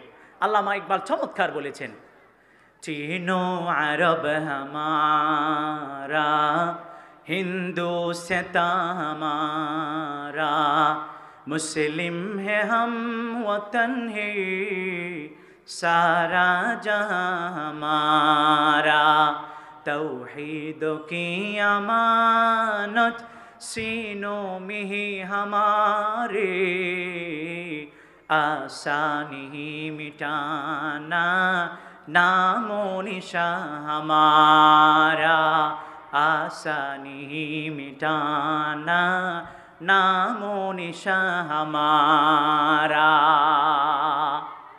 প্রিয় হাজরিন, পৃথিবীর যে কোনো প্রান্তে কোন একজন মুসলমান আছে মানে সেই প্রান্ত সেই ভূখণ্ড আমার আপনার, ঠিক কিনা? সেই মুসলমান আমার ভাই। প্রিয় হাজরিন, এভাবে ইসলাম ভ্রাতৃত্বের শিক্ষা দিয়েছে, ঐক্যের শিক্ষা দিয়েছে। আমরা ঐক্যের শিক্ষা থেকে, ইসলামী ভ্রাতৃত্ববোধ থেকে অনেক পিছিয়ে সরে আছি। সেজন্য আজকে মুসলমানরা সর্বত্র নির্যাতিত, নিপীড়িত, নিষ্পেষিত হচ্ছে।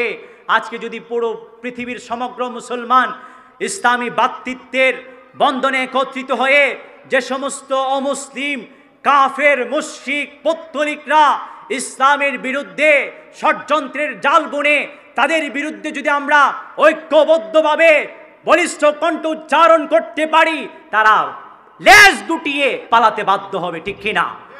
আল্লাহ আমাদের প্রত্যেককে ইসলামী ভ্রাতৃত্ববোধ এবং ঐক্য লালন পালনের তৌফিক নসিব করুন, বলুন আমিন। মুসলমানদের পশ্চাৎপদতা, মুসলমানদের অধঃপতনের পেছনে আরেকটি বড় কারণ হলো আমাদের উপর ওয়াহান যে খেয়ে বসেছে। ওয়াহান হলো দুনিয়ার প্রতি অতি ভালোবাসা এবং মৃত্যুর প্রতি অনীহা।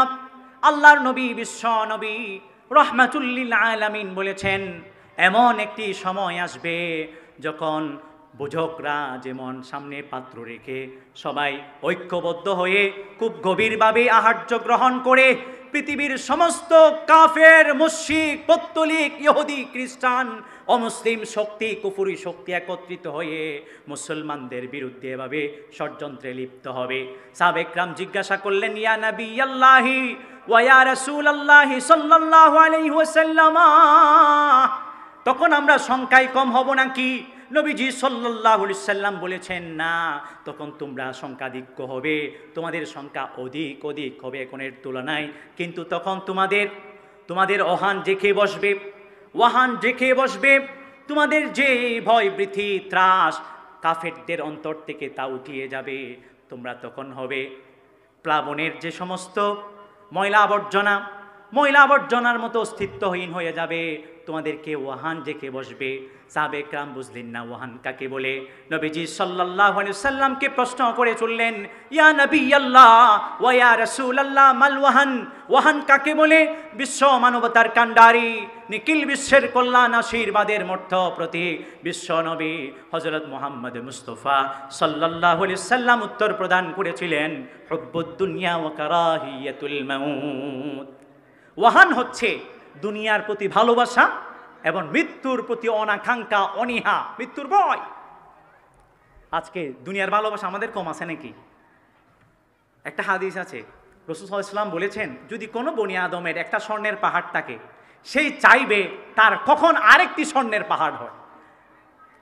কোনো বনি আদমের যদি একটা স্বর্ণের পাহাড় থাকে, দুনিয়াতে তার কিছু লাগে?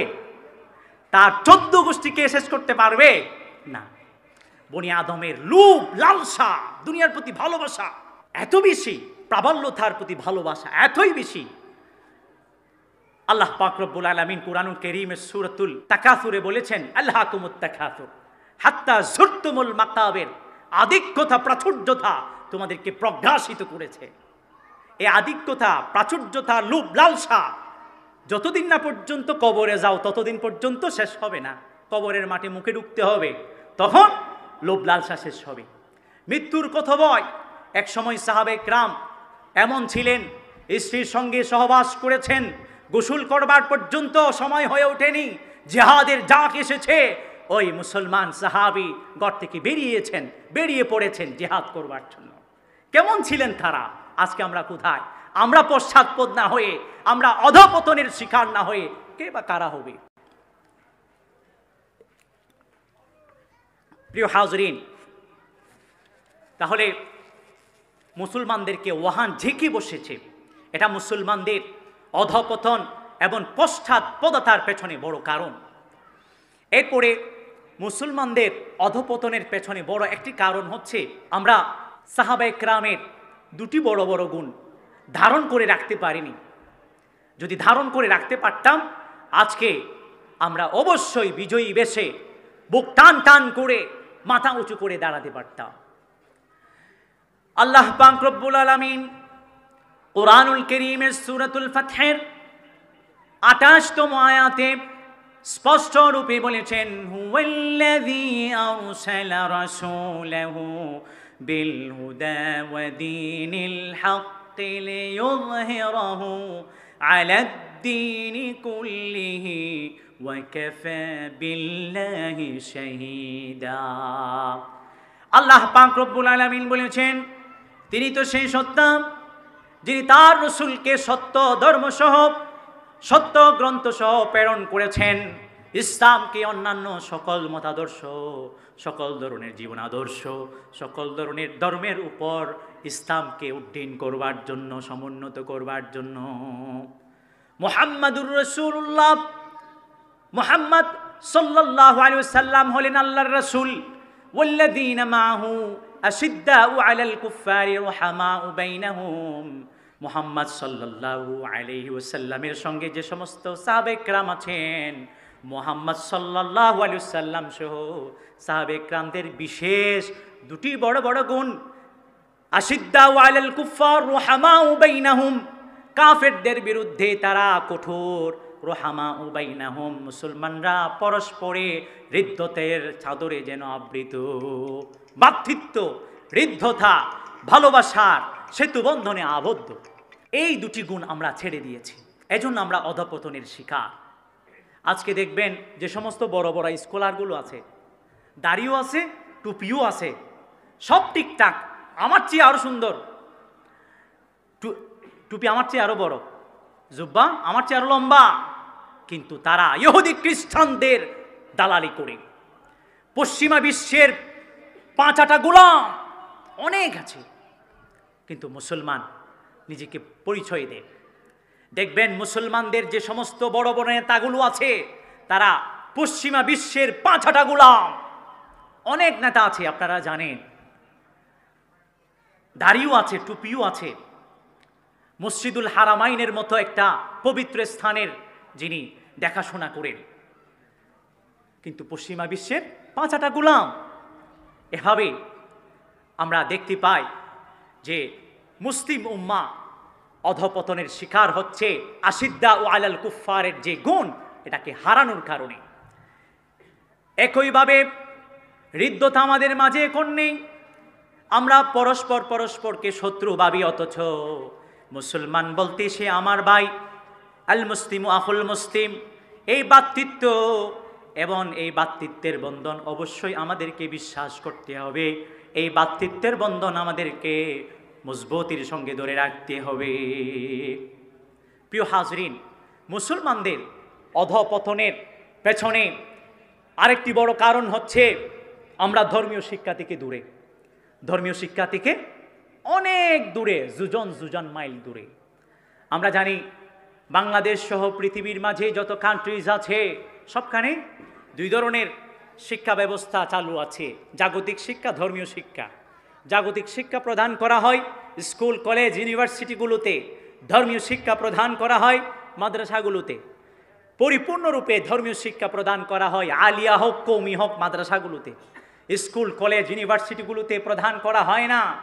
সেজন্য স্কুল কলেজ ইউনিভার্সিটির ছাত্ররা, এই দেশ যেহেতু 95% মুসলমানের দেশ, সেজন্য এই সমস্ত মাহফিলগুলোর কারণে, জুমার খুতবা শ্রবণের কারণে কিছু কিছু জানেন পরিপূর্ণ ধর্মীয় শিক্ষা, ধর্মীয় জ্ঞান তাদের নেই।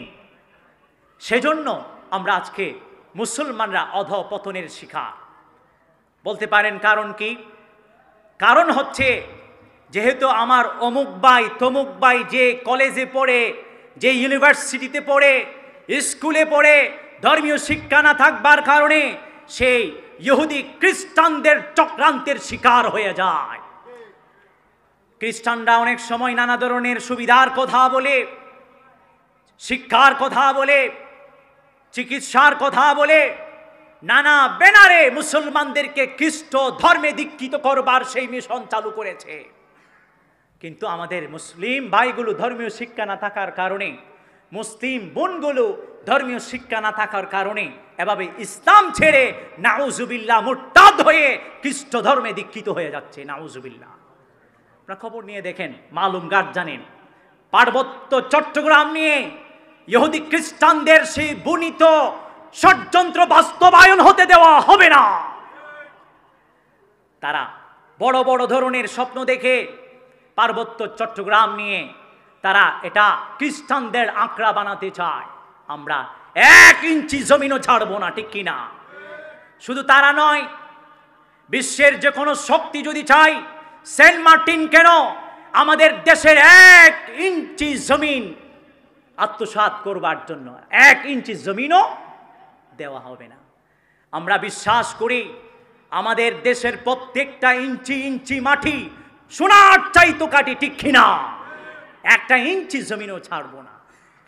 হুব্বুল ওয়াতান মিনাল ঈমান, এটি ঈমানের অংশ, দেশের ভালোবাসা। প্রিয় হাজরিন, ধর্মীয় শিক্ষা গ্রহণ করতে হবে। ধর্মীয় শিক্ষা না থাকার কারণে ঈমানে শিরিক চলে আসে, ইবাদতে শিরিক চলে আসে, কুসংস্কার এবং বেদাত হাতছানি দেয়, এগুলোর শিকার হয়ে যায় আমাদের স্কুল কলেজ ইউনিভার্সিটির ছাত্রগুলো। ধর্মীয় শিক্ষা না থাকার কারণে এভাবে আমাদের ভাইগুলো অনেক সময় পথভ্রষ্ট হয়ে যায়। তারা তো আমাদের অংশ, তারা আমাদের শক্তি, তারা এভাবে ইসলাম থেকে দূরে সরে যাবার কারণে এবং বাতিলদের চক্রান্তের শিকার হবার কারণে আমাদের শক্তি দুর্বল হয়ে যায়, আমাদের সেই শক্তি থাকে না। সেজন্য আমাদের এই ধর্মীয় শিক্ষাকে, কোরআন এবং সুন্নাহর শিক্ষাকে স্কুল কলেজ ইউনিভার্সিটি সহ সর্বত্র যদি বাস্তবায়ন করা হয়, তাহলে দেখা যাবে ইসলাম এটি বৈশ্বিক আন্তর্জাতিক একটি ধর্ম যেভাবে আছে ছিল, সামনে পুরো বিশ্বময় ইসলাম প্রতিষ্ঠিত হতে সময় লাগবে না। প্রিয় হাজরিন, মুসলমানদের অধঃপতনের পেছনে এভাবে আরও অনেক কারণ রয়েছে, যেগুলো এই সংক্ষিপ্ত পরিসরে শেষ করা সম্ভব নয়। আর কয়েকটি কারণ বলবো আপনাদেরকে। বলবো নাকি শেষ করে দিব? বলবো? এ পর্যন্ত কয়টা গেছে বলেন তো? তো শুনেন নাই। এ পর্যন্ত কয়টা গেছে? আপনি একটা কমেন্ট করেন, বলতে পারবেন? এই পর্যন্ত 8টা চলে গেছে। মোট কয়টা বলবো বলছিলাম? 15টা। ভাইরা আমার, মুসলিম উম্মার অধঃপতনের পেছনে 9তম বড় কারণ হলো আমরা সুদ খাই, ঘুষ খাই, হারাম খাই, নাউজুবিল্লাহ অনেকে। সেজন্য আমাদের ইবাদত এবং দোয়া আল্লাহর কাছে কবুল হয় না। আপনি যদি ঘুষ খান, সুদ খান, আপনি জুলুম করে আত্মসাৎ করে যদি অন্যায়ভাবে আহার্য গ্রহণ করেন, হারাম কানা খান, আপনার ইবাদত বন্দেগী দোয়া আল্লাহর কাছে কবুল হবে না। কি লিখছেন তো বলে দেন।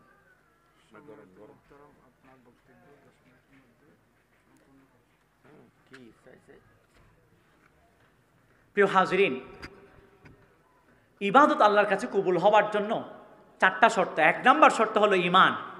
2য় নম্বর হচ্ছে ইখলাস থাকবে, ইখলাসের সঙ্গে ইবাদত করতে হবে। 3য় নম্বর হচ্ছে রাসূল সাল্লাল্লাহু আলাইহি ওয়াসাল্লামের সুন্নাহর আলোকে ইবাদত বন্দেগী করতে হবে। এবং চতুর্থত যে শর্ত সেটি হলো রিজিক হালাল হতে হবে। রিজিক হারাম হলে আল্লাহর কাছে দোয়াও কবুল হবে না ইবাদতও কবুল হবে না। আমাদের অধিকাংশ মুসলমান যেহেতু অনেকেই কি করেন, হারাম খান, হালাল খান না, তাদের ইবাদত বন্দেগী আল্লাহর কাছে কবুল হয় না।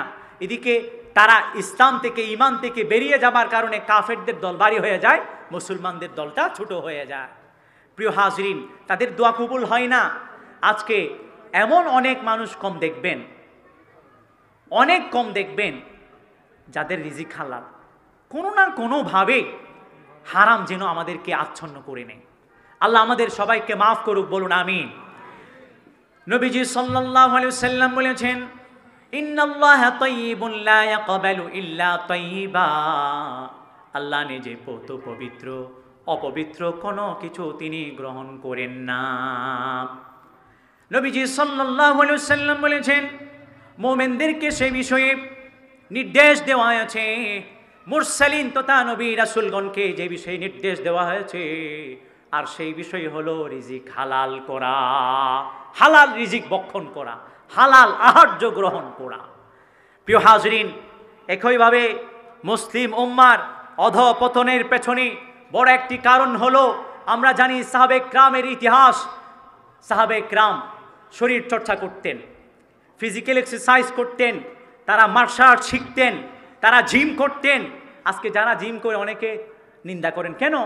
আপনি তো জানেন না, রাসূল সাল্লাল্লাহু আলাইহি সাল্লাম বলেছেন, আল মুমিনুল কাওয়িয়্যু আহাব্বু ইলাল্লাহ মিনাল মুমিনিদ দাঈফ। দুর্বল মুমিন অপেক্ষা শক্তিশালী মুমিন আল্লাহর কাছে অধিক প্রিয়। সুবহানাল্লাহ। আমাদেরকে মার্শাল আর্ট শিখতে হবে। আবার অনেকে বলে জঙ্গি মনে হয়, জঙ্গি বলার সময় শেষ হয়ে গিয়েছে, ঠিক কিনা? এই দেশের প্রত্যেকটা মুসলমানকে শারীরিকভাবে শক্তি সঞ্চয় করতে হবে, সামরিক শক্তি সঞ্চয় করতে হবে। আমরা আগামীর বিশ্ব দেখব, একবিংশ শতাব্দী দেখব, মুসলমানদের বিরুদ্ধে কে বা কারা দাঁড়াতে পারে? কেউ দাঁড়াতে পারবে না ইনশাআল্লাহুল আজিজ। আল্লাহ পাক রব্বুল আলামিন বলেছেন, ওয়াইদু লাহুম মাসতাতাতুম মিন কুওয়া, শক্তি সঞ্চয় করবার জন্য। আধুনিক যুগের প্লেন চালানো হতে নিয়ে, কামান চালানো হতে নিয়ে, সাবমারিন চালানো হতে নিয়ে, যুদ্ধ বিমান হতে নিয়ে, মিসাইল আঘাত করার হতে নিয়ে, যত ধরনের শক্তি সঞ্চয়ের প্রয়োজন আমাদের করতে হবে, যদি আমরা আবারও আমাদের পূর্বের ইতিহাস আবার রচয়ন করতে চাই, আমাদের পূর্বের সেই ঐতিহ্য যদি ফিরে আনতে চাই। প্রিয় হাজরিন, মুসলমানদের অধঃপতনের পেছনে আরেকটি বড় কারণ হচ্ছে, আমরা ইসলামী রাজনীতি করি না। অনেক দল দেখবেন, তারা লিখবে বড় করে অরাজনৈতিক দল, অরাজনৈতিক দল লিখে দে। কেন? আপনি রাজনীতি থেকে কেমনে বের হবেন? আপনি যে ওই রাজনীতি করুয়া ব্যক্তির জন্য মোনাজাত করেন, এটা রাজনীতি নয়। আপনি যে রাজনীতি করে তার অধীনে যে চলেন, এটি রাজনীতি নয়। রাজনীতি থেকে কেমনে বাইর হবেন? ইসলামী রাজনীতি প্রত্যেককেই করতে হবে। প্রিয় হাজরিন, আমরা আগে যারা রাজনীতি করতাম না, আজকে থেকে ইস্পাত কঠিন সংকল্প গ্রহণ করুন, রাজনীতি করব, অন্তত পক্ষে ইসলামকে দেশে প্রতিষ্ঠিত করবার জন্য। ইনশাআল্লাহুল আজিজ, আমাদেরকে কেউ রুখাতে পারবে না। একইভাবে মুসলিম উম্মার অধঃপতনের পেছনে সবচেয়ে আরেকটি বড় কারণ হলো, আমরা অসহায় মুসলমানদের পাশে দাঁড়াই না। ওয়া তাআওয়ানু আলাল বিররি ওয়াত তাকওয়া। আল্লাহ বলেছেন, পুণ্যময় কাজ, তাকওয়ার ক্ষেত্রে মানুষ মানুষকে সহযোগিতা করার জন্য। যারা অসহায়, ফিলিস্তিনের জন্য আপনি কয় টাকা দিয়েছেন? কয়দিন চোখের পানি ঝরিয়েছেন? প্রিয় হাজরিন, খুবই দুঃখজনক বিষয়। আমরা এই করব, সেই করব, কত ধরনের স্লোগান দিই, কিন্তু কোন মুসলমান যখন অসহায়ের শিকার হন, তখন আমরা কি পাশে থাকি? না। এটা আমাদের পশ্চাৎপদতার কারণ। কোন অসহায় মুসলমান অসহায়ত্বের শিকার হয়েছেন, যদি আমি তাকে পরামর্শ দিয়ে, অর্থ করে দিয়ে, রিজিকের ব্যবস্থা করে দিয়ে, কৌশলে তাকে সামনে অগ্রসর করে দিতে পারি, আমার কি ঈমান, তার ঈমান আমার চেয়ে 100 গুণ বেশি হবে। সেই বাতিলদের বিরুদ্ধে বলিষ্ঠ কণ্ঠ উচ্চারণ করতে সেই কোনো ধরনের কুণ্ঠাবোধ করবে না। প্রিয় হাজরিন, একইভাবে মুসলমানদের পশ্চাৎপদতা, অধঃপতনের পেছনে 14তম বড় কারণ হচ্ছে দাওয়াত ও তবলিগ আমরা ছেড়ে দিয়েছি। দাওয়াত এবং তবলিগকে আমরা যেন আনুষ্ঠানিকতার গোলক ধাঁধায় সীমাবদ্ধ করে নিয়েছি। আনুষ্ঠানিকতার গোলক ধাঁধায় সীমাবদ্ধ করে নিয়েছি।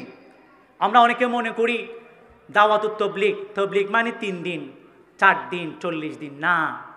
তবলিগ এটা কোনো নির্দিষ্ট সময়ের সাথে সীমাবদ্ধ নয়। তবলিগ নির্দিষ্ট কোনো জাতির নাম নয়। তবলিগ এটা রাসূল সাল্লাল্লাহু আলাইহি ওয়াসাল্লামের দায়িত্ব, সমগ্র আম্বিয়া আলাইহিমুস সালাতু ওয়াস সালামের দায়িত্ব ধর্মের প্রচার প্রসার করা। আমরা প্রত্যেকেই এক একজন ইসলামের মুবাল্লিগ, ইসলামের প্রচার প্রসারক। সাহাবে কেরাম 4টি গুণে বৈশিষ্ট্যমণ্ডিত ছিলেন, সেখান থেকে একটি হলো তারা সবাই মুবাল্লিগুল ইসলাম ছিলেন। প্রিয় হাজরিন, আমরা তবলিগকে কোনো ধরনের আনুষ্ঠানিকতার গোলক ধাঁধায় সীমাবদ্ধ করব না। যে যার স্থান থেকে যদি আমরা তবলিগ করি, ইসলামের যে বিউটি সৌন্দর্যগুলো আছে এগুলো যদি মানুষের কাছে প্রচার করে দিতে পারি, পৌঁছিয়ে দিতে পারি, দেখবেন মুসলমানদের দল আরও বাড়ি হবে। 4 জনের 1 জন কেন মুসলমান, দেখবেন 4 জনে মুসলমান হয়ে যাবে ইনশাআল্লাহুল আজিজ। একইভাবে মুসলমানদের অধঃপতনের পেছনে আরেকটি বড় কারণ হচ্ছে মুসলমানরা ইকামতুদ্দিন, দিন প্রতিষ্ঠার যে গুরুত্ব তাৎপর্য এটি সম্পর্কে জানে না। আমাদের ওয়াইজিনরা কি করে জানেন? শুরু থেকে শেষ পর্যন্ত কতক্ষণ গীত গাইবে, কতক্ষণ সঙ্গীত পরিবেশনা করবে, কতক্ষণ এই, কতক্ষণ সে, কতক্ষণ এখান থেকে, কতক্ষণ এখান থেকে। কেন? আপনি ইসলামী রাষ্ট্র প্রতিষ্ঠিত হলে মানুষ কি সুবিধা লাভ করবে এগুলো বলুন না, মানুষ শিখতে পারবে। অন্তত ইসলামী রাষ্ট্র প্রতিষ্ঠিত হলে তারা জানবে কি কি উপকার তারা সাধন করতে সক্ষম হবে। প্রিয় হাজরিন, ইসলামী রাষ্ট্র প্রতিষ্ঠিত হবার পরে আমরা কি কি সুবিধা লাভ করব, জাতি, দেশ এবং দশ কি ধরনের সুবিধা লাভ করবে এগুলো সম্পর্কে আমরা অজ্ঞাত। সেজন্য আমরা আজকে অধঃপতনের শিকার।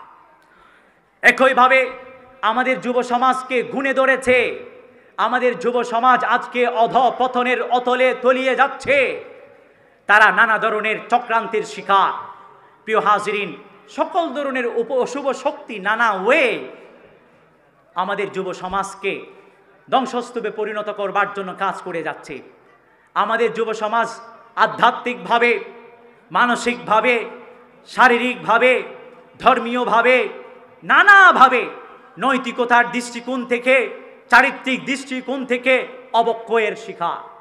আমাদের যুব সমাজ আমাদের সবচেয়ে বড় শক্তি, এই শক্তিকে ঘুণে ধরেছে। এই শক্তিকে ঘুণে ধরেছে। তারা মোবাইল নিয়ে ব্যস্ত, তারা ইয়াবা নিয়ে নাউজুবিল্লাহ ব্যস্ত। আগে শুনতাম কলেজের ছাত্ররা ইয়াবা খায়, এখন শুনি স্কুলের ছাত্ররাও ইয়াবা খায়, নাউজুবিল্লাহি। আগে শুনতাম ইউনিভার্সিটির ছাত্ররা অনেকে মদ খান, জুয়া খেলেন, এখন দেখি স্কুলের ছাত্র অনেকে জুয়া খান, মদ খান, জুয়া খেলেন। এটা কেমন ধরনের কথা? আমাদের যুব সমাজকে অধঃপতনের অতলে তুলিয়ে দেবার জন্য মহাশক্তি কাজ করছে। আমাদের অধিকাংশ যুবক গোপনে হস্তমৈথুন করে, নাউজুবিল্লাহ, মাস্টারবেশন করে, এভাবে তারা শারীরিকভাবে অধঃপতনের শিকার হয়। আমাদের যুব সমাজের আকীদা বিশ্বাস পরিপূর্ণ নয়, শিরিক ঢুকে গিয়েছে, বেদাত ঢুকে গিয়েছে। আমাদের যুব সমাজ মানসিকভাবে ভারসাম্যহীন হয়ে যাচ্ছে। তারা আল্লাহতে বিশ্বাস করে না, চাকরিতে বিশ্বাস করে। তাদেরকে বিয়ে করতে বললে বলে আগে নিজের পায়ে দাঁড়ায়। এতদিন কার পায়ে দাঁড়িয়েছিলেন আপনি? রিজিকের মালিক কে? আসতে বলবেন না, কে? আমাদের যুব সমাজ যদি আবার রুখে দাঁড়ায়, আগামীর বাংলাদেশ আবার রুখে দাঁড়াবে। আগামীর বাংলাদেশ হবে ইসলামের বাংলাদেশ, ঠিক কিনা? প্রিয় হাজরিন, এই পর্যন্ত 15টি মুসলমানদের, মুসলিম উম্মার অধঃপতনের কারণ উল্লেখ করলাম। আল্লাহ পাক রব্বুল আলামিন এই সমস্ত অধঃপতনের কারণ থেকে আমাদের সমগ্র মুসলিম উম্মার প্রত্যেকজন সদস্য ভাই বোনদেরকে হেফাজত করুন, বলুন আমিন। এতক্ষণ ধৈর্যের সাথে যারা আলোচনা শুনেছেন সবার কৃতজ্ঞতা জ্ঞাপন করছি, সুস্বাস্থ্য কামনা করছি, দীর্ঘায়ু কামনা করছি এবং উত্তরোত্তর সাফল্য কামনা করছি। এই চমৎকার মাহফিলের যারাই আয়োজন করেছেন তাদের সুস্বাস্থ্য কামনা করছি।